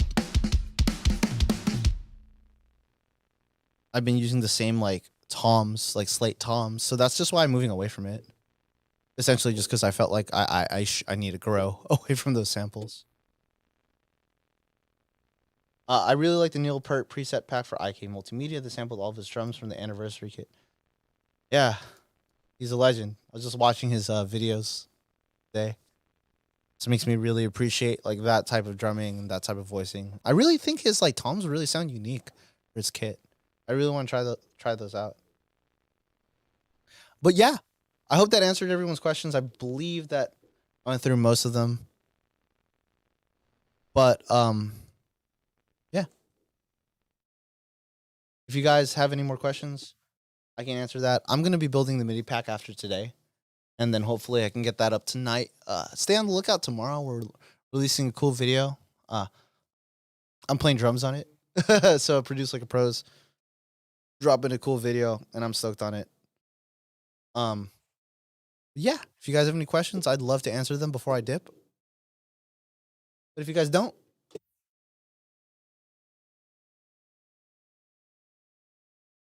oh, what's it called? Yeah, Anatomy of a Drum Solo. Yeah, it's a great video. I really think that every producer should what's it called?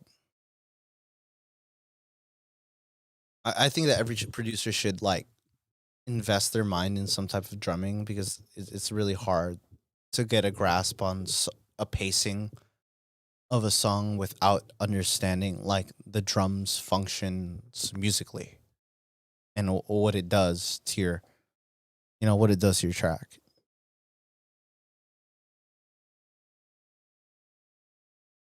See, I think JC, do you have a question or yeah. It's been amazing. You rock. Appreciate you. Common time. Great to finally catch one of your live streams. Dope. Thanks for stopping by. I really appreciate you guys. I know it's been a long one. I'm really trying to give you guys like the value that how do you approach mixing a stereo drum machine recording while uh you're sent while mixing? My collaborator does this often. So is he sending you a two bus? Is he sending you like just the stereo track?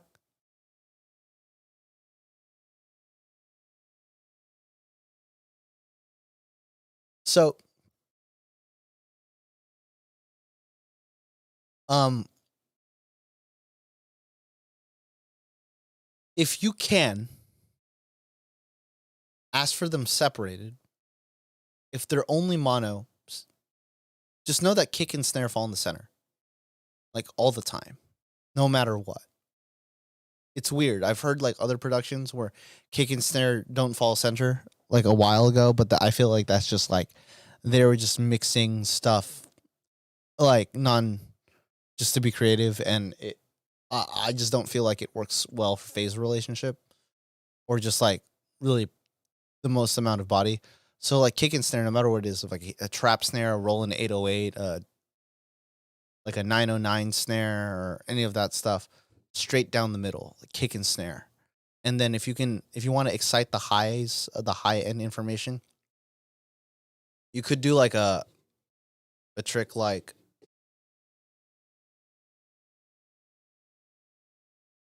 hold on, I'm pulling up my DAW.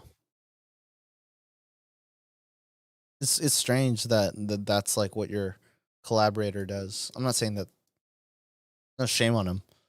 It's just a little hard to navigate that. I can understand.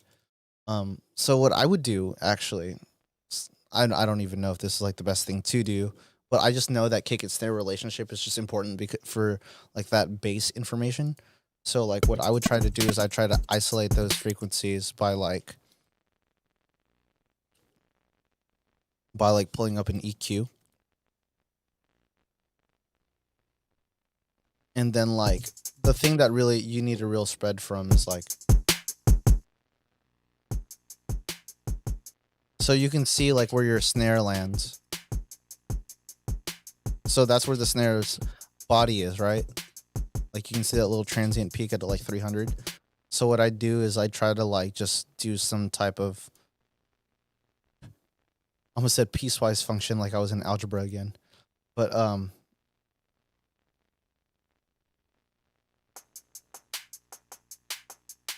I'm not saying this is the best thing to do, and then get something like wave center or something to make it stereo. I don't know if I have center.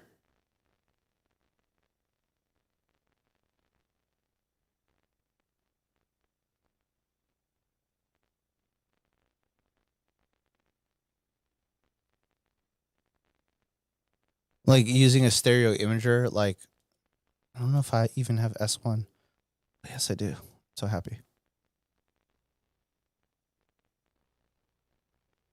So like S1, obviously pull it out of stereo.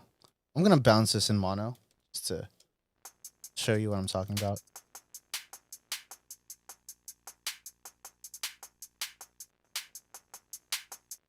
And then like just create the most amount of width as possible, but just for the high end. Sometimes like people use different imagers or something like that, but or I would pan.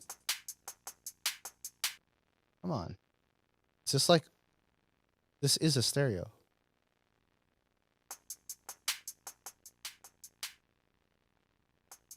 You could pan it to the side. Trigger, you can capture the bass drum and write it to MIDI snare. And then capture and load it into the thing. You can do that too. So like if you want to do that, you can do this. Create a stereo file. Hi-hat's usually to the left. You could do stuff like this. It's tedious work, but it's tedious, but it'll work too.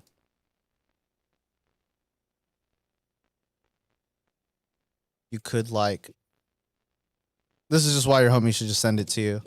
But you could do this.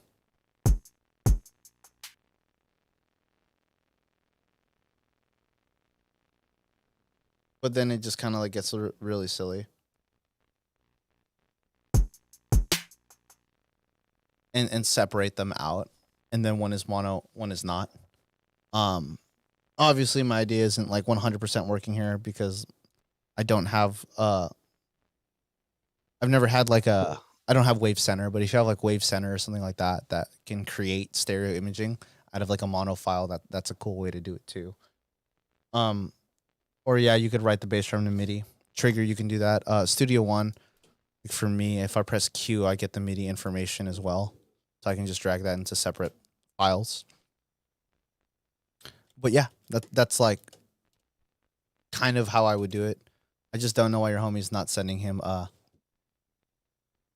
I know why your homie's not sending you stereo stuff, but stereo, like as much as you can, hats to the left or stereo hats if you can, using not oral exciter, stereo imager and stuff like that, and you can just isolate and then mono that high pass your kick information, high pass it so it only affects the high end, and then make sure the low end information of your snare and all of that stuff. It might affect the phase relationship, honestly, but I don't know if that's uh. But you'd have to hear it in the mix. It's all subjective. But that's some, because if you did something as simple as like take that, and then you like high pass this, and then you like pan this, it kind of helps. It's not necessarily the best, but it helps kind of create a stereo field. Yeah.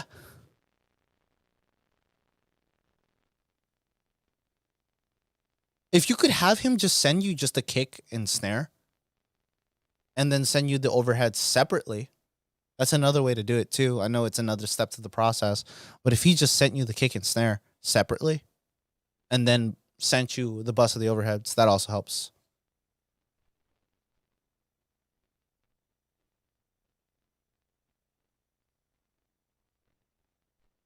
So like muting the hi hats or for however you do it. Unless you're, is he a real drummer just playing, or is it like a MIDI thing?